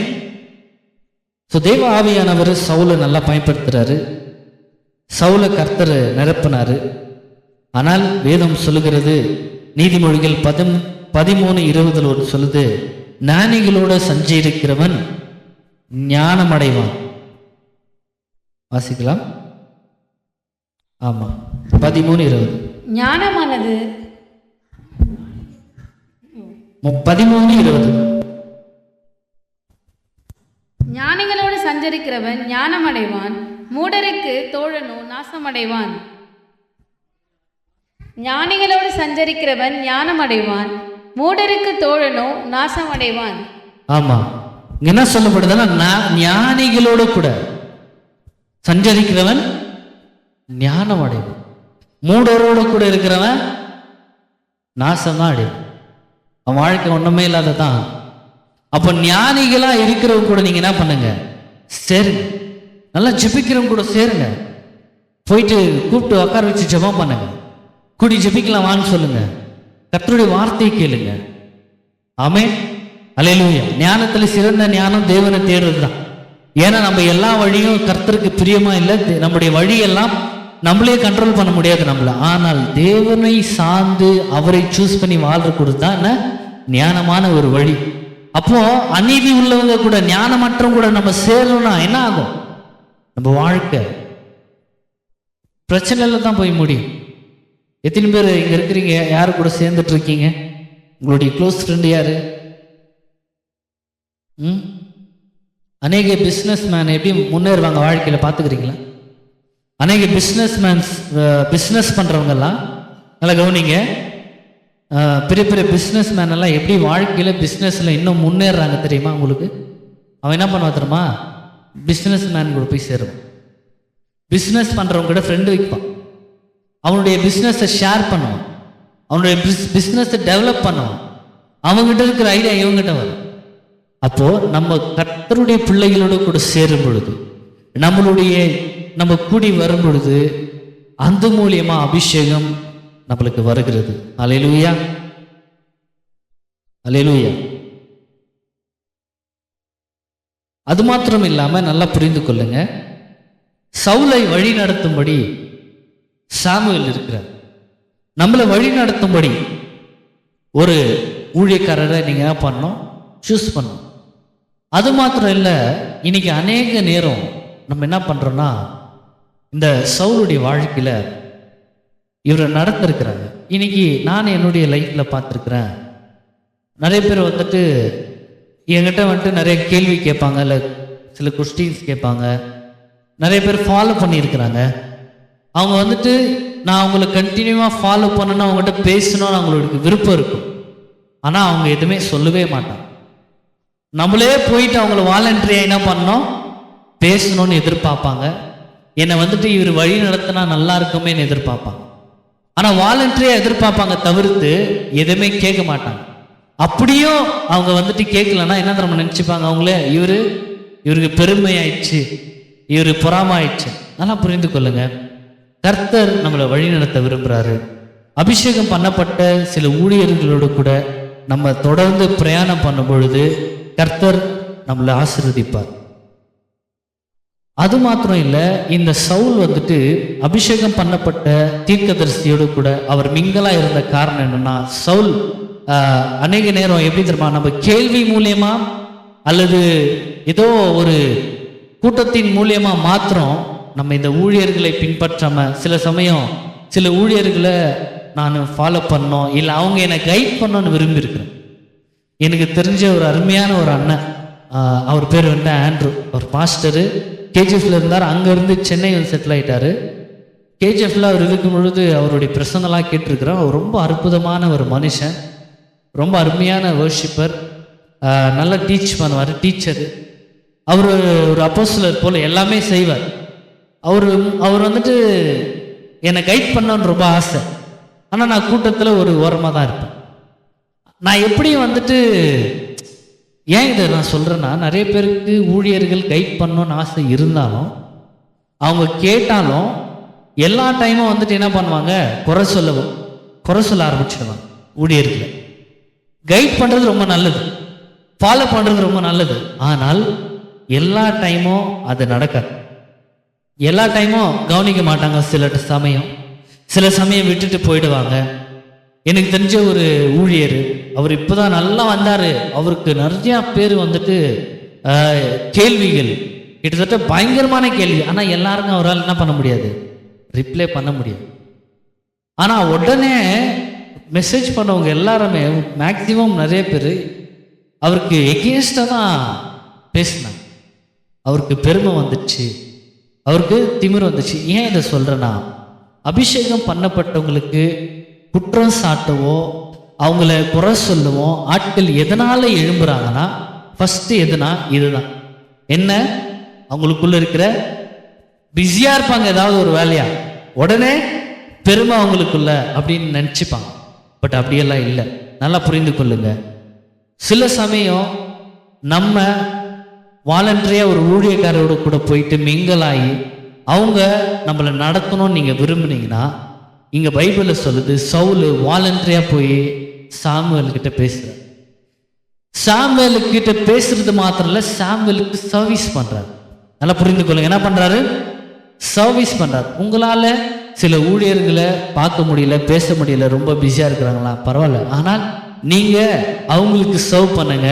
ஒரு நாள் அவங்க உங்களை தேடி வருவாங்க, உங்களை வழி நடத்துவாங்க, உங்ககிட்ட பேசுவாங்க. அப்படி தான் இந்த ஊழியக்காரர்கிட்ட நான் வந்துட்டு எனக்கு ஏதாவது டீச் பண்ணார்னா, என்னை கைட் பண்ணார்னா நல்லா இருக்குமே.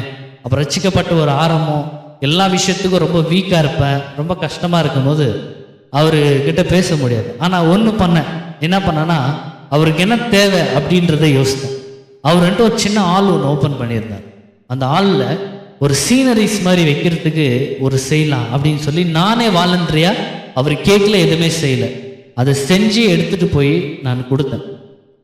கொடுத்த உடனே அதனால் அவர் ரொம்ப சந்தோஷப்பட்டது மாத்திரம் இல்லை, என்கிட்ட அடிக்கடிக்கு என்ன பண்ண ஆரம்பித்தார், பேச ஆரம்பித்தார். இதை பற்றி பேச ஆரம்பித்தார்.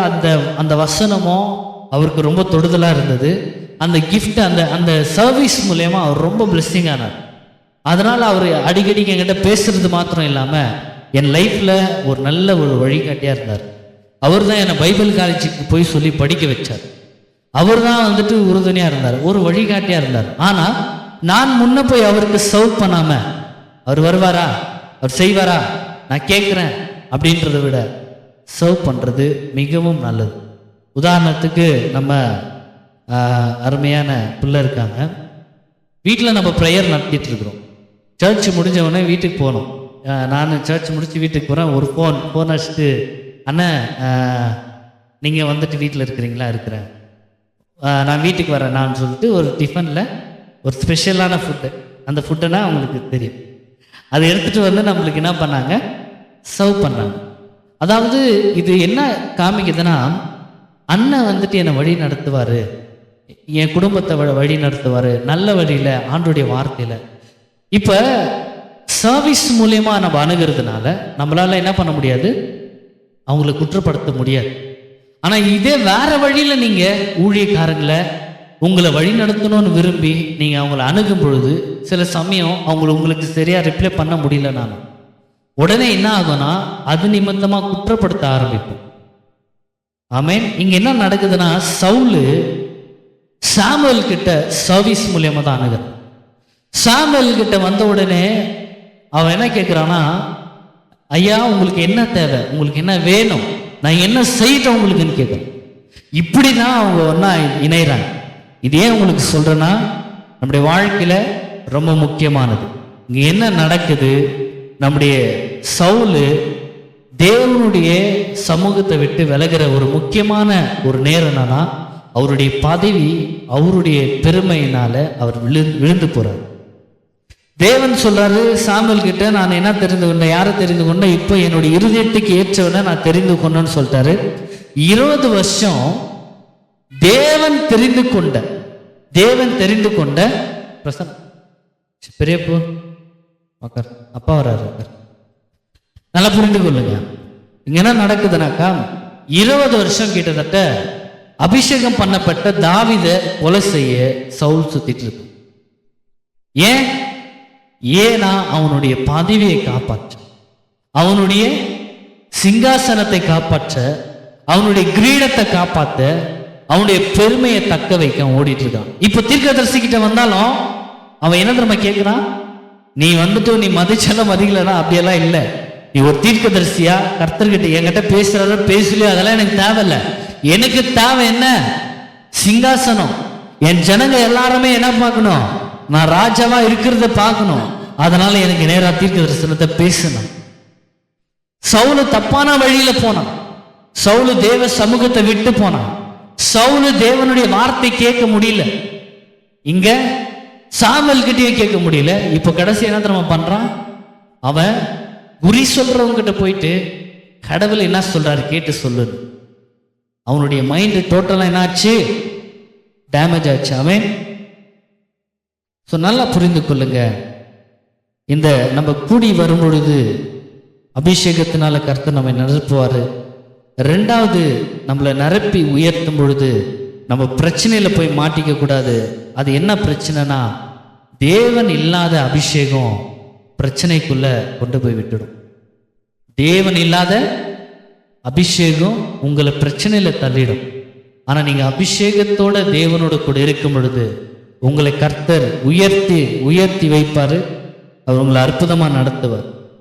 வேதத்துல சொல்லப்படுது, இந்த சவுல் தாவீதை கொலை செய்ய சுத்திட்டு இருக்கிறான். புதிய ஏற்பாடுல நம்ம பார்க்கிறோம், இதே சவுல் கிறிஸ்தவர்களை கொலை செய்ய சுத்திட்டு இருக்கிறான். ஆனா அந்த பழைய ஏற்பாடுல சவுல் சொல்லப்படுது, அவன் அபிஷேகம் பண்ணப்பட்டவன். ஆனால் புதிய ஏற்பாடுல சொல்லப்படுது, சவுல் கிறிஸ்தவர்களை கொலை செய்யறவன், அவனுடைய வேலையை என்னன்னா கிறிஸ்தவர்களை கொலை செய்யறதான். ஆனால் வேதம் சொல்லுகிறது, சடுதையில திடீர்னு வானத்திலிருந்து ஒரு வெளிச்சம் வந்து சவுலுடைய மேல விழுந்த உடனே அவனுக்கு கண்ணு தெரியாம அவன் தரையில விழுந்தான். உடனே ஆண்டவர் பேசுறார், சவுலே ஏன் என்னை துன்பப்படுத்துற அப்படின்னு பேசின உடனே சவுல் என்ன தெரியுமா செய்யறான், பவுல் என்ற சவுல், ஆண்டவரே யார் நீங்கன்னு கேட்கிறேன். ஆண்டவரே நீர் யார், என்ன செய்ய விரும்புறீங்க, நீங்க தான் அந்த தேவனா, நீங்க தான் அந்த கிறிஸ்துவா அப்படின்னு கேட்டு அவன் வாழ்க்கையில் அவன் என்ன பண்றான், மனம் திரும்புறான். ஆனா இங்க சவுல் என்ன தெரியுமா பண்றான், அவன் ரட்சிக்கப்பட்டவன் தான், அவன் அபிஷேகம் பண்ணப்பட்டவன் தான். ஆனா இங்க என்ன செய்யறானா, சவுல் தாவீதை கொலை செய்ய போயிட்டு இருக்கிறவன் அவன் மனம் திரும்பல, ஆனா மாறா அவனுடைய மனதை இன்னும் கடினப்படுத்தும். இன்னைக்கு அநேக கிறிஸ்துவர்கள் எப்படி இருக்கிறாங்க தெரியுமா, அந்த சவுல் போல இருக்கு. மனம் திரும்புறதுன்றது இல்லாம, அதாவது தான் செஞ்ச தவறை உணராம எஸ்கியூஸா, அதாவது மன்னிப்புன்றது வேற, நல்லா புரிஞ்சுங்க. கர்த்தர்கிட்ட ஆண்டவரே உணர்றது வேற, ஆனா உணராமல் அந்த தவறை தொடர்ந்து செஞ்சிட்டு இருக்கிறாங்க பத்தியா, அவங்கெல்லாம் யாரு? இந்த சவுலை போல இருக்கிறாங்க. ஆனா புதிய ஏற்பாடுல நம்ம பார்க்கக்கூடிய பவுலுன்ற சவுலு ஆண்டவர் சமூகத்துல விழுந்த உடனே அவன் மனம் திரும்புறான். ரெவல்யூஷன்ல வேதம் சொல்லுகிறது, ரெவல்யூஷன் வெளிப்படுத்தின விசேஷம் 2ஆம் அதிகாரம் 5ஆம் வசனம் சொல்லுகிறது, ஆகையால் நீங்கள் இன்ன நிலைமையிலிருந்து விழுந்தாய் என்பதை நீ என்னதான் நிலைமையிலிருந்து விழுந்தாய் என்பதை நினைத்து யாருக்கு தெரியும் நீ எங்க இருந்து விழுந்தனு? உனக்கு தெரியும். நீ எந்த இடத்துல விழுந்த, எதுல விழுந்த, எப்படி விழுந்தன்னு உனக்கு தெரியும். நீ விழுந்த இடத்துல இருந்து மனம் திரும்பி ஆதியில் செய்த கிரியைகளை செய்வாயாக. நீ ஆரம்பத்தில் ரட்சிக்கப்படும் பொழுது செய்த அந்த கிரியையை மீண்டும் நீ செய்வாயாக. மீண்டும் தேவனோட கூட ஐக்கியமா, மீண்டும் ஜெபம் பண்ணி, மீண்டும் தேவனோட கூட ஒரு வல்லமையோட அவரோட கூட நெருங்கும்படி செய்யணும். ஏன்னா ஆதியில இருந்த நீ அன்ப விட்டுட்டேன்னு ஆண்டவர் சொல்லியிருக்கிறார் சபை. நல்லா புரிந்து கொள்ளுங்க. பவுலு உள்ளத்துல தான் செய்யற தவற உணர்ந்ததுனால கர்த்தர் அவனை மன்னித்து அவனை எடுத்து பயன்படுத்தினார். சவுலு எழுந்து போய் தேவ சித்தத்தை செய்தா கொஞ்ச நாள்லயே, ஒரு சில மாதத்திலே இயேசு நல்லவன் பேச ஆரம்பிச்சிட்டான். ஆனா இந்த சவுலு கர்த்தர் உணர்த்தினாலும் அவனுடைய இருதயம் மனம் மாறல. அவனுடைய இருதயம் எப்படி இருந்தது? மாறாம இருந்தது. சொல்லுங்க. ஆமா, இன்றைக்கு நம்மளுடைய இருதயம் எப்படி இருக்கு? ஒருவேளை நம்ம இந்த அபிஷேகத்தை இழந்தாலும், தேவனோட கூட இருக்கிற ஐக்கியத்தை நீங்க இழந்துருந்தாலும், நீங்க ஆரம்பத்துல நல்லா ஜெபிச்சுட்டு இருந்தேன் இப்பெல்லாம் இல்லை அப்படின்னு நீங்க இருந்தாலும், இந்த சவுல் என்ன பண்றார்? புதிய ஏற்பாடுல மனம் திரும்புறாருன்னு பைபிள் சொல்லு. ஆனா பழைய ஏற்பாட்டில் சொல்லப்படுறது சவுல்ன்றவன் மனம் திரும்பல. அவன் எப்படி இருக்கிறான்? கடினமான உள்ளத்தோடு இருக்கு. அவன் தேவனுடைய நன்மையை இழந்து போனான். பைபிள் சொல்லுகிறது, ஒரு முறை சவுல் என்ன பண்றான்? இவனை சாகடிக்க அனுப்புறான். யார? தாவீத ஒரு கூட்டத்தை. 2வது கூட்டத்தையும் அனுப்புறான். 3வது முறையும் அனுப்புறான். 3 முறை தாவீதை கொலை செய்ய சவுல் அனுப்பியிருக்கிறான். அதுக்கப்புறம் பைபிள் சொல்லுது, அவன் அம்மனமா ட்ரெஸ் எல்லாம் கிழிச்சு போட்டுட்டு இரவும் பகலும் நைட்டெல்லாம் தீர்க்க தரிசனம் சொல்லிட்டு இருக்கான்.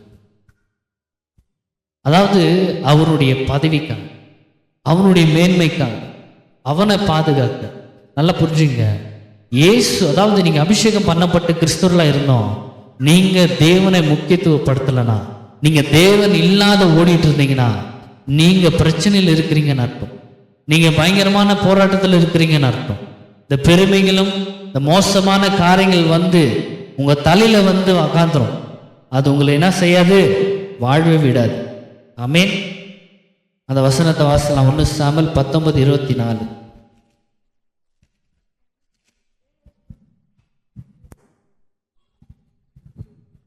தானும் தன் வஸ்திரங்களை கலற்றி போட்டு சாமுவேலுக்கு முன்பாக தீர்க்கதரிசனம் சொல்லி அன்று பகல் முழுவதும் ராம் முழுவதும் வஸ்திரம் இல்லாமல் விழுந்து கிடந்தான். ஆகையினாலே சவுலும் தீர்க்கதரிசிகளில் ஒருவனே என்பார்கள். அப்ப நல்லா புரிந்து கொள்ளுங்க. சவுல் வந்துட்டு தீர்க்க தரிசனம் சொல்றான், ஆனால் தேவனுடைய சமூகத்தில் அவன் இல்லை, தேவ வல்லமையில் அவன் இல்லை. நல்லா புரிஞ்சு கொள்ளுங்க. கர்த்தருடைய ஆவியானவர் நம்மோடு கூட இருக்க விரும்புகிறார். இந்த அபிஷேகத்தை இழக்கக்கூடிய சில விஷயங்களை நம்ம பார்த்துட்டு முடிச்சிடலாம். அபிஷேகத்தை நல்லா புரிஞ்சுங்க. அபிஷேகத்தை எப்படியெல்லாம் இழந்து போறாங்கன்றதை நம்ம பார்த்துட்டு முடிச்சிடலாம். முதலாவது குற்றங்கள். சொல்லுங்க. குற்றங்கள், அதாவது சர்ச்சில் குற்றங்களை பார்க்குறது. இவங்க தப்பானவங்க, அவங்க தப்பானவங்க, இவங்க சரியில்லை, அவங்க சரியில்லை, இவங்க இப்படி பேசிட்டாங்க, அவங்க அப்படி பேசிட்டாங்க, இவங்க ட்ரெஸ் இப்படி போட்டாங்க, அவங்க ட்ரெஸ் அப்படி போட்டாங்க. இந்த மாதிரி குற்றத்தை பேசுறதுனால தான் அநேக சபைக்கு மறுத்துல அநேகர் அபிஷேகத்தையும் இழந்து போறாங்க. நம்ம குற்றத்தை பார்க்க வரல, குற்றத்தை மாத்திர இயேசுவை தான் பார்க்க வந்துருக்கோம். நீங்க எங்க போனாலும் மற்றவங்களுடைய குற்றத்தை பார்க்குறவங்களா இருந்தீங்கன்னா உங்களுக்குள்ள அபிஷேகன்றது நிலையா இருக்கவே இருக்காது. ஆமென். ஆமா, நீங்க குற்றத்தை பார்க்கறது ஒரு அபிஷேகமா இருக்காது. ஆனால் குற்றத்தை மாற்றி பார்க்கக்கூடிய, குற்றத்தை பெருசா பார்க்கக்கூடியது அபிஷேகம்ல. ஆனால் நிறைய பேர் இயேசுவை பின்பற்றினவர்கள் இயேசுடைய ஊழியத்துல அவரை குற்றப்படுத்தினவங்க தான் அநேகர் அவரை விட்டு தூரம் போனாங்க. அவரை எல்லாத்துக்குமே குற்றப்படுத்திட்டு இருந்தாங்க, எல்லா காரியத்துக்கும் குற்றப்படுத்திட்டு இருந்தாங்க. அப்போ அவரோட கூட இருந்த ஏராளமான ஜனங்கள் இடரல் அடைந்து அவரை விட்டு வெளியில போன முக்கியமான காரணம் என்ன? இந்த குற்றம். அப்ப நல்லா புரிந்து கொள்ளுங்க, இந்த குற்றத்தை நம்ம பார்க்க அழைக்கப்படல, தேவனை பார்க்க அழைக்கப்பட்டிருக்கிறோம். அப்ப குற்றங்களை என்ன பண்ணக்கூடாது சொல்லுங்க? குற்றத்தை பார்க்க கூடாது. குற்றங்கள் இருக்கலாம், குற்றங்கள் நடக்கலாம். பட் ஆனா அதுக்காக என்ன செய்யணும்? நம்ம ஜெபிக்கணும். அதை பார்த்து புறம் கூறிட்டு, அதை பார்த்து குற்றம் சொல்லிட்டு உக்காந்துருந்தோன்னா என்ன ஆகும்? நமக்குள்ள இருக்கிற எரியிற அந்த அக்னி, அந்த அபிஷேகம் அப்படியே அணைஞ்சு போயிடும். புரியுதா உங்களுக்கு? சொல்லுங்க, குற்றத்தை நான் பார்க்க மாட்டேன். அப்படி பார்ப்பீங்கன்னா என்ன ஆகும்? உங்களுக்கே தெரியாத தண்ணி போட்டு அணைக்கிற மாதிரி. நல்லா புரிஞ்சுக்கணும். நீங்க குற்றத்தை பார்க்கும்பொழுது கர்த்தர் எக்ஸ்கியூஸ் கொடுக்கவே மாட்டார், உன்னை தேடி வரவே மாட்டார். ஆனால் நீ ஏமாற்றம் அடைந்தால் உன்னை தேடி வருவார். நல்லா புரிஞ்சுக்குங்க.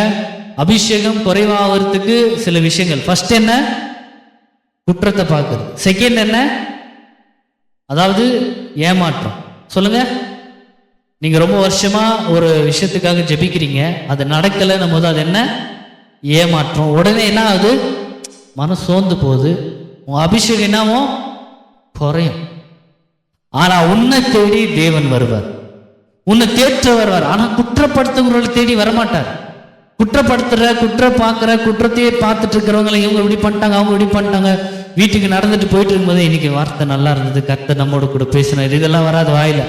அது பார்த்தியா மூஞ்சி எப்படி பண்ணுச்சு, இது பார்த்தியா இப்படியே தான் வீட்டில் இப்படி பேசின்னு போவாங்க. உருப்பணமா வீட்டில் இருக்கிறவங்க முன்னேறுவாங்களா? இல்லை. ஆனால் பைபிளில் ரொம்ப தெளிவாக சொல்லுது, நம்ம குற்றத்தை பார்க்கல, நம்ம குறைய பார்க்கல. அதை பார்க்க தேவையில்லை. ஏன்னா எல்லாருக்குள்ளமே இருக்கு. நீங்க போயிட்டு எல்லார் தலையும் நோண்டி பாருங்களேன், கண்டிப்பா ஏதாவது பேனு கிடைக்கும், இல்லைன்னா ஏதாவது பிரச்சனை இருக்கும் கண்டிப்பா, இல்லையா? ஆனால் நோண்ட தேவையில்லை. நம்ம நேசிக்க தான் அழைக்கப்பட்டிருக்கோம். சர்ச்சில் என்ன பண்ண தேவையில்ல, குற்றம் பார்க்க தேவையில்லை. குற்றத்தினால அபிஷேகம் குறைவாகும், குற்றத்தினால ஆட்கள் சர்ச்சுக்கு வரமாட்டாங்க. தெரியுமா உங்களுக்கு? நம்மளுடைய அன்பு சகோதரர் இப்போ வந்தார், ரொம்ப வேக்காடுனால போயிட்டாரு. ஆனால் முக்கியம் என்ன தெரியுமா? அவர் போகிற காரணம், அவர் ஒரு சபையை விட்டு நின்ற காரணம் எல்லாம் குற்றத்தை பார்த்தது. சில குற்றங்கள், சில குறைகளை பார்க்கறதுனால அபிஷேகத்தில் நிலைத்திருக்க முடியாது, கர்த்தருக்குள்ள பிரயாணம் பண்ணவே முடியாது. அதனால் சொல்லுங்க, நான் குற்றத்தை பார்க்க இல்லை. ஏன் இதை சொல்ற ரொம்ப முக்கியமா? நீ குற்றம் பார்க்கறதுனால உனக்கு கர்த்தர் நான் அதை பத்தி சொல்லப்பா, என்னுடைய சரீரத்தை புசிக்க சொன்னது அது இல்லப்பா, நான் அப்பத்தை தான் சொன்னப்பா அப்படின்ட்டு தான் ஒன்றும் சொல்லிட்டு இல்லை. நீ என்னன்னா நினச்சிக்கோ, நீ என்னன்னா குற்றப்படுத்திக்கோ. அவருங்கிட்ட ஏதோ எக்ஸ்கியூஸ் பண்ண தேவை. அவர் வரல, உன்னை ஏதோ சொல்லி அவர் உன்னை என்ன பண்ண வரல, உன்னை கூப்பிட வரல. ஆனால் நீ ஏமாற்றம் அடைந்தால் உன் பக்கம் வரார், உன்னை தேடி வர்றார். வாழ்க்கையில் ஏமாற்றப்பட்டியா? புருஷனால ஏமாற்றப்பட்டியா? கணவரால மனைவினால ஏமாற்றப்பட்டியா? இல்ல பொருளாதாரத்தில் ஏமாற்றப்பட்டியா? வேலையில ஏமாற்றப்பட்டியா? ஏதோ நம்பி ஏமாந்து போனியா? கர்த்தர் உன்னை தேடி வரார், உன்னை கைப்பிடிச்சு தூக்குவார். ஆனா குற்றப்படுத்துற உன்னை கைப்பிடிச்சதா தூக்க மாட்டார். நீயே என்ன பண்ண உணர்ந்து கொள்ளும், நம்ம பார்க்க கூடாது. ரெண்டாவது நல்லா புரிஞ்சுக்கொள்ளுங்க, எம்மாவூர் சீஷர்கள் ஏமாற்றம் அடைந்தார்கள். வேதம் சொல்லுகிறது, எம்மாவூருக்கு போயிட்டு இருக்கிறாங்க சீஷர்கள், இயேசு இறந்து போயிட்டார். ஐயோ, இயேசு இருந்திருந்தா நம்ம ராஜ்யத்தை ஸ்தாபிக்கலானாரே, ராஜாவை உட்காந்துருந்தா நல்லா இருந்திருக்குமே நினைச்சிட்டு இருக்காங்க. ஆனா இயேசு இல்லை, ஏமாற்றத்தோடு அவங்க நடந்து போயிட்டு இருக்கும். இந்த பைபிள் சொல்லுது, இயேசுவும் அவங்களோடு கூட நடந்து வந்துட்டு இருக்கு. உங்க வாழ்க்கையில ஏமாற்றப்பட்டீங்களா? உங்க கூடவே கர்த்தர் நடத்திட்டு வர்றார், உங்க கூட ஆண்டவர் பேசுவார், உங்களை ஆண்டவர் தேற்றுவார். வேதம் சொல்லுகிறது, சீஷர்களை கர்த்தர் தம்முடைய வார்த்தையினால் என்ன பண்ணாரு? தேற்றினார். தேற்றி அவங்களுக்குள்ள அப்படியே அமையிற மாதிரி இருக்கிற அந்த அபிஷேகத்தை மீண்டும் அவர் தட்டி எழுப்பினார். அல்லேலூயா. அப்போ முதலாவது குற்றப்படுத்துறதுனால, குற்றத்தை பார்க்கறதுனால அபிஷேகம் குறைந்து போகும். ரெண்டாவது ஏமாற்றம் வருகிறதுனால நம்ம வாழ்க்கையில அபிஷேகம் குறைந்து போகும். ஆனால் கர்த்தர் நம்ம கூட இருப்பார். மூணாவது பிஸியா இருக்கிறதுனால அபிஷேகம் குறைந்து போகும். நீ பிஸியா இருந்து இருந்து இருந்து இருந்து இருந்து இருந்து சம்பாதிச்சு சம்பாதிச்சு சம்பாதிச்சு ஓடி ஓடி ஓடி ஓடி ஓடி உடம்பு என்ன ஆகுது? வீக் ஆகுது. அந்த காசெல்லாம் எடுத்து எங்க போடுற? ஹாஸ்பிட்டலுக்கு போடுற. திரியும் ஓடுற, திரியும் உடம்பு, திரியும் எதுக்கு இப்படி? கர்த்தர் நம்ம காசும் சுகமும் கர்த்தர் சமூகத்துல தராரு. நீ அங்க வந்து இரு. வெளிநாட்டுல ஒரு ஹோட்டல் உங்களுக்கு சொல்லியிருக்கிறேன், ஒரு பேசிக் ரெஸ்டாரண்ட். இன்னைக்கு வரைக்கும் நீங்க கூகுளில் போய் செக் பண்ணீங்கன்னா ஃபாஸ்ட் ஃபுட்ல எந்த ரெஸ்டாரண்ட் யூஎஸ்ல யூகேல வந்துட்டு, அதாவது அமெரிக்கால ரொம்ப பிரபலமா ரொம்ப வியாபாரத்துல ரொம்ப அதிகமா இருக்கிறது எதுன்னு பார்த்துட்டீங்கன்னா ஒரு ரெஸ்டாரண்ட். அது பேர் நான் உங்களுக்கு மறந்துட்டேன். ஆனால் நீங்க செக் பண்ணாலே வந்துடும். அவங்களுடைய சீக்ரெட்ஸ் நிறைய இருக்கு. அதை வந்து நிறைய கம்பெனி, நிறைய பெரிய பெரிய ஆட்கள் எல்லாம் அதை வந்துட்டு எடுத்துக்கிறாங்க. அவங்களுடைய முக்கியமான சீக்ரெட் என்னன்னா, முக்கியமான வியாபாரம் எப்போ? சண்டேஸ். ஆனா அந்த சண்டே தான் லீவு. சண்டேஸ் தான் லீவு. ஏன்னா அந்த நாள் ஓப்பன்ல இருக்கும். அந்த நாள் உள்ள என்ன செய்வாங்க? எல்லாரும் கர்த்தரை ஆராதிச்சுட்டு இருப்பாங்க, கர்த்தரை துதிச்சுட்டு இருப்பாங்க. ஸோ அந்த நாள் தேவனை ஆராதிக்கிற ஒரு நாள். அந்த ரெஸ்டாரண்ட்டை கர்த்தர் உயர்த்தி இருக்கிறாரு, இன்னைக்கு உயர்ந்திருக்கு. அப்போ நல்லா புரிந்து கொள்ளுங்க, இந்த வாட்சுக்காக நான் இல்லை, எனக்காக தான் இந்த வாட்ச். உன் ஃபோன் வந்துட்டு, நீ ஃபோன் இருக்கிறது வந்துட்டு எதுக்காகனா, நீ ஃபோனுக்காக உயிர் வாழல, உனக்காக தான் ஃபோன். காசு பணம் வந்துட்டு, காசு பணத்துக்காக நீ இல்லை, காசு பணம்ன்றது உனக்காக. நம்ம என்ன நினைச்சுக்கிறோம்னா, காசு பணம் இதுக்காக பிஸியா ஓடி ஓடி அதை தூக்கி தலைமையில வச்சுக்கிறோம். இது இல்லைன்னா நான் இல்லை. இல்லை, உனக்கு வேலை செய்யதான் இது எல்லாமே. நீ எப்படி இருக்கிற? அதுக்கு ராஜாவா இருக்கிற, கர்த்தரை சார்ந்திருக்கிற. கர்த்தர் என்ன பண்றாரு? உன்னோட கூட இருக்கிறாரு. நீ பிஸியா இருக்கிறதுனால உன்னுடைய ஹெல்த் எல்லாமே இழந்து போற. முக்கியமா இந்த அபிஷேகம் குறைவா. நிறைய பேர் பிஸியா இருந்து வாழ்க்கையில, சிலர் பாருங்க ஒண்ணுமே இருக்காது ஆனா பிஸி, வீட்டில தான் இருப்பாங்க ஆனா ரொம்ப பிஸி. என்ன பிஸி? ஏதாவது யோசிச்சுட்டு இருப்பாங்க, சும்மாவே ஏதாவது யோசிச்சுட்டு இருப்பாங்க. சீரியலை பத்தி யோசிச்சுட்டு இருக்கிறது, அவங்கள பத்தி இவங்கள பத்தி யோசிச்சுட்டு இருக்குது. எப்போ பாரு பிஸி. நல்லா புரிஞ்சுக்குங்க, நீங்க பிஸியா இருக்கிறது முக்கியம் தான், நீங்க வேலை செய்யறது முக்கியம் தான். ஆனால் தேவனுக்கு கொடுக்கக்கூடிய அந்த ஒரு டைம், அந்த நேரத்தை நம்ம இழக்கக்கூடாது. நீங்க சரியான ஸ்பேஸ் உங்களுக்காக வைக்கணும், உங்களுக்கான ரெஸ்ட்டை நீங்க வந்துட்டு எடுக்கணும். உங்களுக்காக நீங்க அந்த ஸ்பேஸை வச்சுக்கினீங்க மட்டும்தான் சில சமயம் அந்த அபிஷேகத்தை உங்களால் என்ன பண்ண முடியும்? காத்துக்கொள்ள முடியும். ஆமென், அல்லேலூயா. 3 விஷயம் பார்த்தோம், சொல்ல முடியுமா யாராவது? ஃபர்ஸ்ட் என்ன? குற்றங்கள் பார்க்கறதுனால அபிஷேகம் குறைவாகும். 2வது ஏமாற்றுறதுனால குறைவாகும். 3வது பிஸியா இருக்கிறதுனால. இயேசு கிறிஸ்து ஊழியத்தில் எவ்வளவுதான் பிஸியா இருந்தாலும் அவர் தேவனோடு கூட கனெக்டடா இருந்தார், அவர் தேவனோடு கூட இணைந்திருந்தார். நம்ம பிஸியா இருக்கலாம், நம்ம உலகத்துக்காக ஓடலாம், நீங்க பொருளாதாரத்தை ஏதாவது கொஞ்சம் குடும்பத்தை உயர்த்தணும்னு சொல்லி நீங்க ஓடலாம், நீங்க பங்களா வாங்கலாம், நீங்க கார் வாங்கலாம், எல்லாமே நல்லது தான். ஆனால் அபிஷேகம் இல்லைன்னா அது எல்லாமே பிரச்சனையா முடியும், அதுல எல்லாமே சந்தோஷத்தை அனுபவிக்க முடியாது. ஸோ அபிஷேகம் பண்ணப்பட்ட நம்முடைய வாழ்க்கையில கர்த்தர் அற்புதமாக நம்மளை நடத்துவார். கண்களை மூடி நம்ம செபிக்கலாம். நல்ல ஒரு மெசேஜ். இந்த மெசேஜ் வந்துட்டு சிலர் நல்லா கவனிச்சிங்க, சிலர் சரியாக கவனிக்கல. இருந்தாலும் கர்த்தர் நம்மோடு கூட இருக்கிறாரு. கண்களை மூடி நாம் செபிக்கலாம்.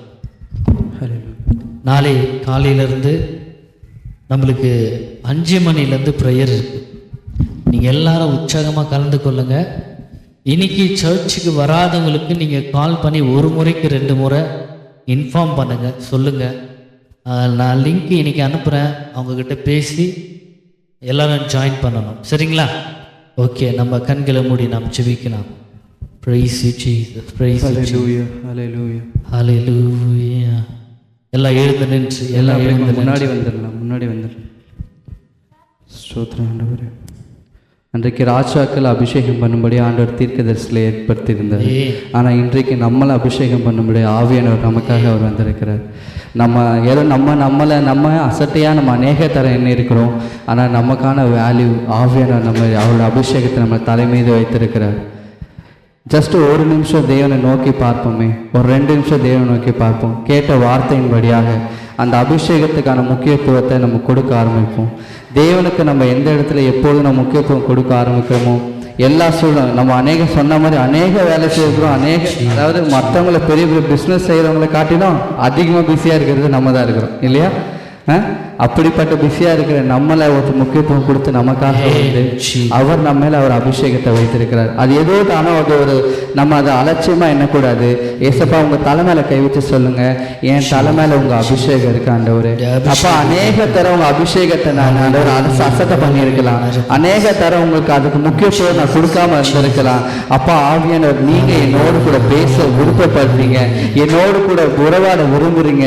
இன்றைக்கு நாங்கள் தெரிஞ்சுக்கிட்ட காரியம் எதுக்காக ஆண்டவரே, நான் அந்த அபிஷேகத்துக்கு கொடுக்க வேண்டிய முக்கியத்துவம், நான் தேவனுக்கு கொடுக்க வேண்டிய முக்கியத்துவம், தேவனுடைய இருதயத்தை என்னோட இருதயமாய் அவர் என்ன பாரத்தை அவர் இருக்காரோ அந்த பாரத்தை என்னோடு கூட தெரியப்படுத்தும்படியாய் அவருடைய ஏக்கம் எல்லாம் ஒண்ணுதான். மகளே மகளே, அப்ப நான் உன்னை அபிஷேகத்திருக்கிறேன், நீர் அநேகருக்கு போய் என்னுடைய அன்பின் சுவிசேஷத்தை சொல்லும்படியாய் அவர் நம்மை அபிஷேகத்திருக்கிறார். ஹல்லேலூயா, ஹல்லேலூயா, ஹல்லேலூயா. கண்களை மூடி தேவனுக்கு அப்பா என்ன அபிஷேகம் கேட்போமா? ஒருவேளை இவருக்கு நம்ம அபிஷேகத்தை உணரலையா, தேவனுடைய பிரச்சனத்தை உணராம இருக்குமா? உங்க தலைமையில கை வச்சு ஆண்டவரே உங்களுடைய அபிஷேகத்தினால நிரப்புங்க அப்பா, என்ன நிரப்புங்க ஆண்டவரே. அப்பா இந்த உலகத்திலேயே விலையேற பெற்றது உங்களுடைய அபிஷேகம் ஆண்டவரே. ஆண்டவரே நீங்க உங்களோட பிரச்சனத்துல நாங்க வந்துட்டோம்னா ஆண்டவரே அப்பா வேற எதுக்கும் ஆண்டவரே முக்கியத்துவம் இருக்காது ஆண்டவரே. ஹல்லேலூயா. அப்பா உமக்கு நன்றி, நன்றி, நன்றி, நன்றி. உணர்வுள்ள இருதயமா தேவனை நோக்கி பார்ப்போம். அப்பா உமக்கு நன்றி. நாட்களும் காலத்தையும் நம்ம பிரயோஜனப்படுத்தாம நம்ம வேஸ்ட் பண்ணிட்டு இருக்கோம். ஆனா தேவன் நமக்காக அவர் எப்போ என்னோட பிள்ளைகள் எனக்கு நேரத்தை கொடுப்பாங்கன்னு சொல்ல அவர் ஏக்கத்தோடு இருக்கிறார். அப்பா உமக்கு நன்றி, நன்றி ஆண்டவரே. அபிஷேகம் என் தலை மேலே, ஆவியானவர் எனக்குள்ளே. சொல்லுமா, அபிஷேகம் என் தலை மேலே, ஆவியானவர் எனக்குள்ளே. முழங்கிடுவேன் சுவிசேஷம் சிறுமைப்பட்ட அனைவருக்கும். அபிஷேகம் என் மேலே, ஆவியானவர் எனக்குள்ளே. அபிஷேகம் என் மேலே, ஆவியானவர் எனக்குள்ளே. சிறையில் உள்ளோர் ஆயிரங்கள் விடுதலை பெறணுமே, சிறையில் உள்ளோர் ஆயிரங்கள் விடுதலை பெறணுமே. கட்டவிழ்க்கணும் கட்டுதலை உடைக்கணும். அதுக்கு என்ன தேவை? அவரோட அபிஷேகம் நம்மளுக்கு தேவை, அவருடைய பிரசனை நம்மளுக்கு தேவை. அவருடைய பிரசனை இனிமேல் நம்ம வாழ்வோமா? அப்பா ஆண்டவரே, அப்பா இனிமேல் உங்களுடைய சமூகத்துக்கு நான் தேடி வருவேன் ஆண்டவரே. உங்களுடைய பிரசனத்தை வாஞ்சிப்பேன், உங்களுடைய அபிஷேகத்தை நான் வாஞ்சிப்பேன். அபிஷேகமானது நுகங்களை முறுக்கிறது, நம்மளுடைய கட்டுகளை அவிழ்க்கிறது. நசனாகிய அப்போஸ்தலர் 10:31 நம்ம எடுத்து வாசனா, அவர் அபிஷேகம் பண்ணப்பட்ட நசனாகிய இயேசு கிறிஸ்து எப்படி இருந்தாரா? எல்லாருக்கும் போய் சுவிசேஷத்தை பிரசங்கிக்கவும் நன்மை செய்யவும் அநேகரை விடுதலையாக்கும்படியாக அவர் சுற்றித் இருந்தாராம். அவர் அவரோட பிள்ளைகள் நம்மளே அவர் அப்படிதான் தெரிஞ்சிருக்கிறாரு. அப்பா உமக்கு எத்தனையோ பேர் இன்னைக்கு உடைக்கப்பட்ட நொறுக்கப்பட்டு இருக்கிறாங்க. அவங்களுக்கு எல்லாம் யாரு போய் சொல்லுவா? அபிஷேகம் பெற்ற நீயும் நானும், தேவனோட பிள்ளையா இருக்கிற நீயும் நானும் தான் இன்னைக்கு போய் அவரோட இருதயத்தை ஆற்ற முடியும். நம்மோடு கூட இருந்து தேவன் அவர்களோடு கூட பேச விருப்பமுள்ளவராக இருக்கிறார். அப்பா உமக்கு நன்றி. துது என்னுடைய போர்த்தனுமே ஒடுங்கின ஜனத்துக்கு, புது என்னுடைய போர்த்தனுமே ஒடுங்கின ஜனத்துக்கு, துயரத்துக்கு பதி ஆனந்த தைலம் வேண்டுமே, துயரத்துக்கு பதிலாக ஆனந்த தைலம் வேண்டுமே, அபிஷேகம் என் மேலே, ஆவியானவர் எனக்குள்ளே, அபிஷேகம் என் மேலே, ஆவியானவர் எனக்குள்ளே. Thank you, Jesus. நானும் அபிஷேக ஒலிவமரம், ஆலயத்தில் நடப்பட்டவன், சமூகத்தில் வாழ்கின்றவன், அன்பையே நம்புபவன். எத்தனை பேருடைய இன்னைக்கு தேவனுடைய அன்பை நோக்கி நம்பி வந்திருக்கிறது? அவரை பார்த்து சொல்லும், ஆண்டவரே, நான் நீங்க அபிஷேகம் பண்ண உங்களுடைய சாலயத்தில் வாழ்கிற அபிஷேக ஒலிவ மரம். ஆண்டவர் சொல்லுவோமா, நானும் அபிஷேக ஒலிவ மரம், ஆலயத்தில் நடப்பட்டவன், சமூகத்தில் வாழ்கின்றவன், அன்பையே நம்புபவன். தேவனுடைய அன்பு ஒருபோதும் நம்மளை வெட்கப்படுத்த விடாது. தேவனுடைய அபிஷேகம் ஒருபோதும் நம்மளை கீழே தள்ளாது. அவர் நம் மீது வைத்திருக்கிற தேவனுடைய அபிஷேகம் நம்மளை உயர்த்தி கொண்டே போகும். நம்மளை வாழ்க்கையில் இருக்கிற எல்லா கட்டுகளும் அவருடைய அபிஷேகம் நம்மளை உடைக்கிறதா இருக்கிறது. அப்பா ஏசப்பா, உமக்கு நன்றி செலுத்துகிறோம் ஆண்டவரே. அப்பா, உங்களுடைய சமூகத்தில் எங்களை நாங்கள் தாழ்த்தி ஒப்பு கொடுக்கிறோம். இயேசு மூலம் சொபிக்கிறோம் எங்கள் சமூகிக்கிற நல்ல பிதாவே. ஆமென். ஆமென், ஆமென், ஆமென். இந்த மெசேஜ் உங்களுக்கு பிரோஜனமாக இருந்தால் கமெண்ட் செக்ஷனில் கமெண்ட் பண்ணுங்கள். உங்களுக்கு ஏதாகிலும் டவுட் இருந்தாலும் நீங்கள் கமெண்ட் பண்ணுங்கள். ஸோ தொடர்ந்து நம்முடைய ஊழியத்தை சப்போர்ட் பண்ணுங்கள், ஃபாலோ பண்ணுங்கள். சேனலை மை பீப்பிள் வர்ஷிப் சென்டர் சென்னையில் இருக்குது. நீங்கள் அருகில் இருக்கிறீர்களானால் கண்டிப்பாக வந்து கலந்து கொள்ளுங்கள், ஒரு முறை விசிட் பண்ணுங்கள். தொடர்ந்து நம்முடைய மை பீப்பிள் வர்ஷிப் சென்டர் சேனலை பாருங்கள், சப்ஸ்கிரைப் பண்ணி வைங்க, பெல் பட்டனை ப்ரெஸ் பண்ணுங்கள். உங்களுக்கான எல்லா வார்த்தைகளும் தேவையான வாழ்க்கைக்கு பிரயோஜனமான வார்த்தைகள் உங்களை வந்து சேரும். தேவனுடைய வார்த்தையை நீங்கள் கேட்டு பலனடையும்படிக்கு, தேவ ராஜ்யத்திற்கு நீங்கள் பிரயோஜனமாக இருக்க, அநேக நன்மை பெற்றுக்கொள்ள, அற்புதங்களை பெற்றுக்கொள்ள தொடர்ந்து பாருங்கள். அநேகருக்கு ஷேர் பண்ணுங்கள். இது நிமித்தமாக அவங்களுடைய வாழ்க்கை மாற்றப்படும், ஆசீர்வதிக்கப்படும். தொடர்ந்து நம்மளோட கூட கனெக்டில் இருங்க. கர்த்தர் உங்களை ஆசீர்வதி.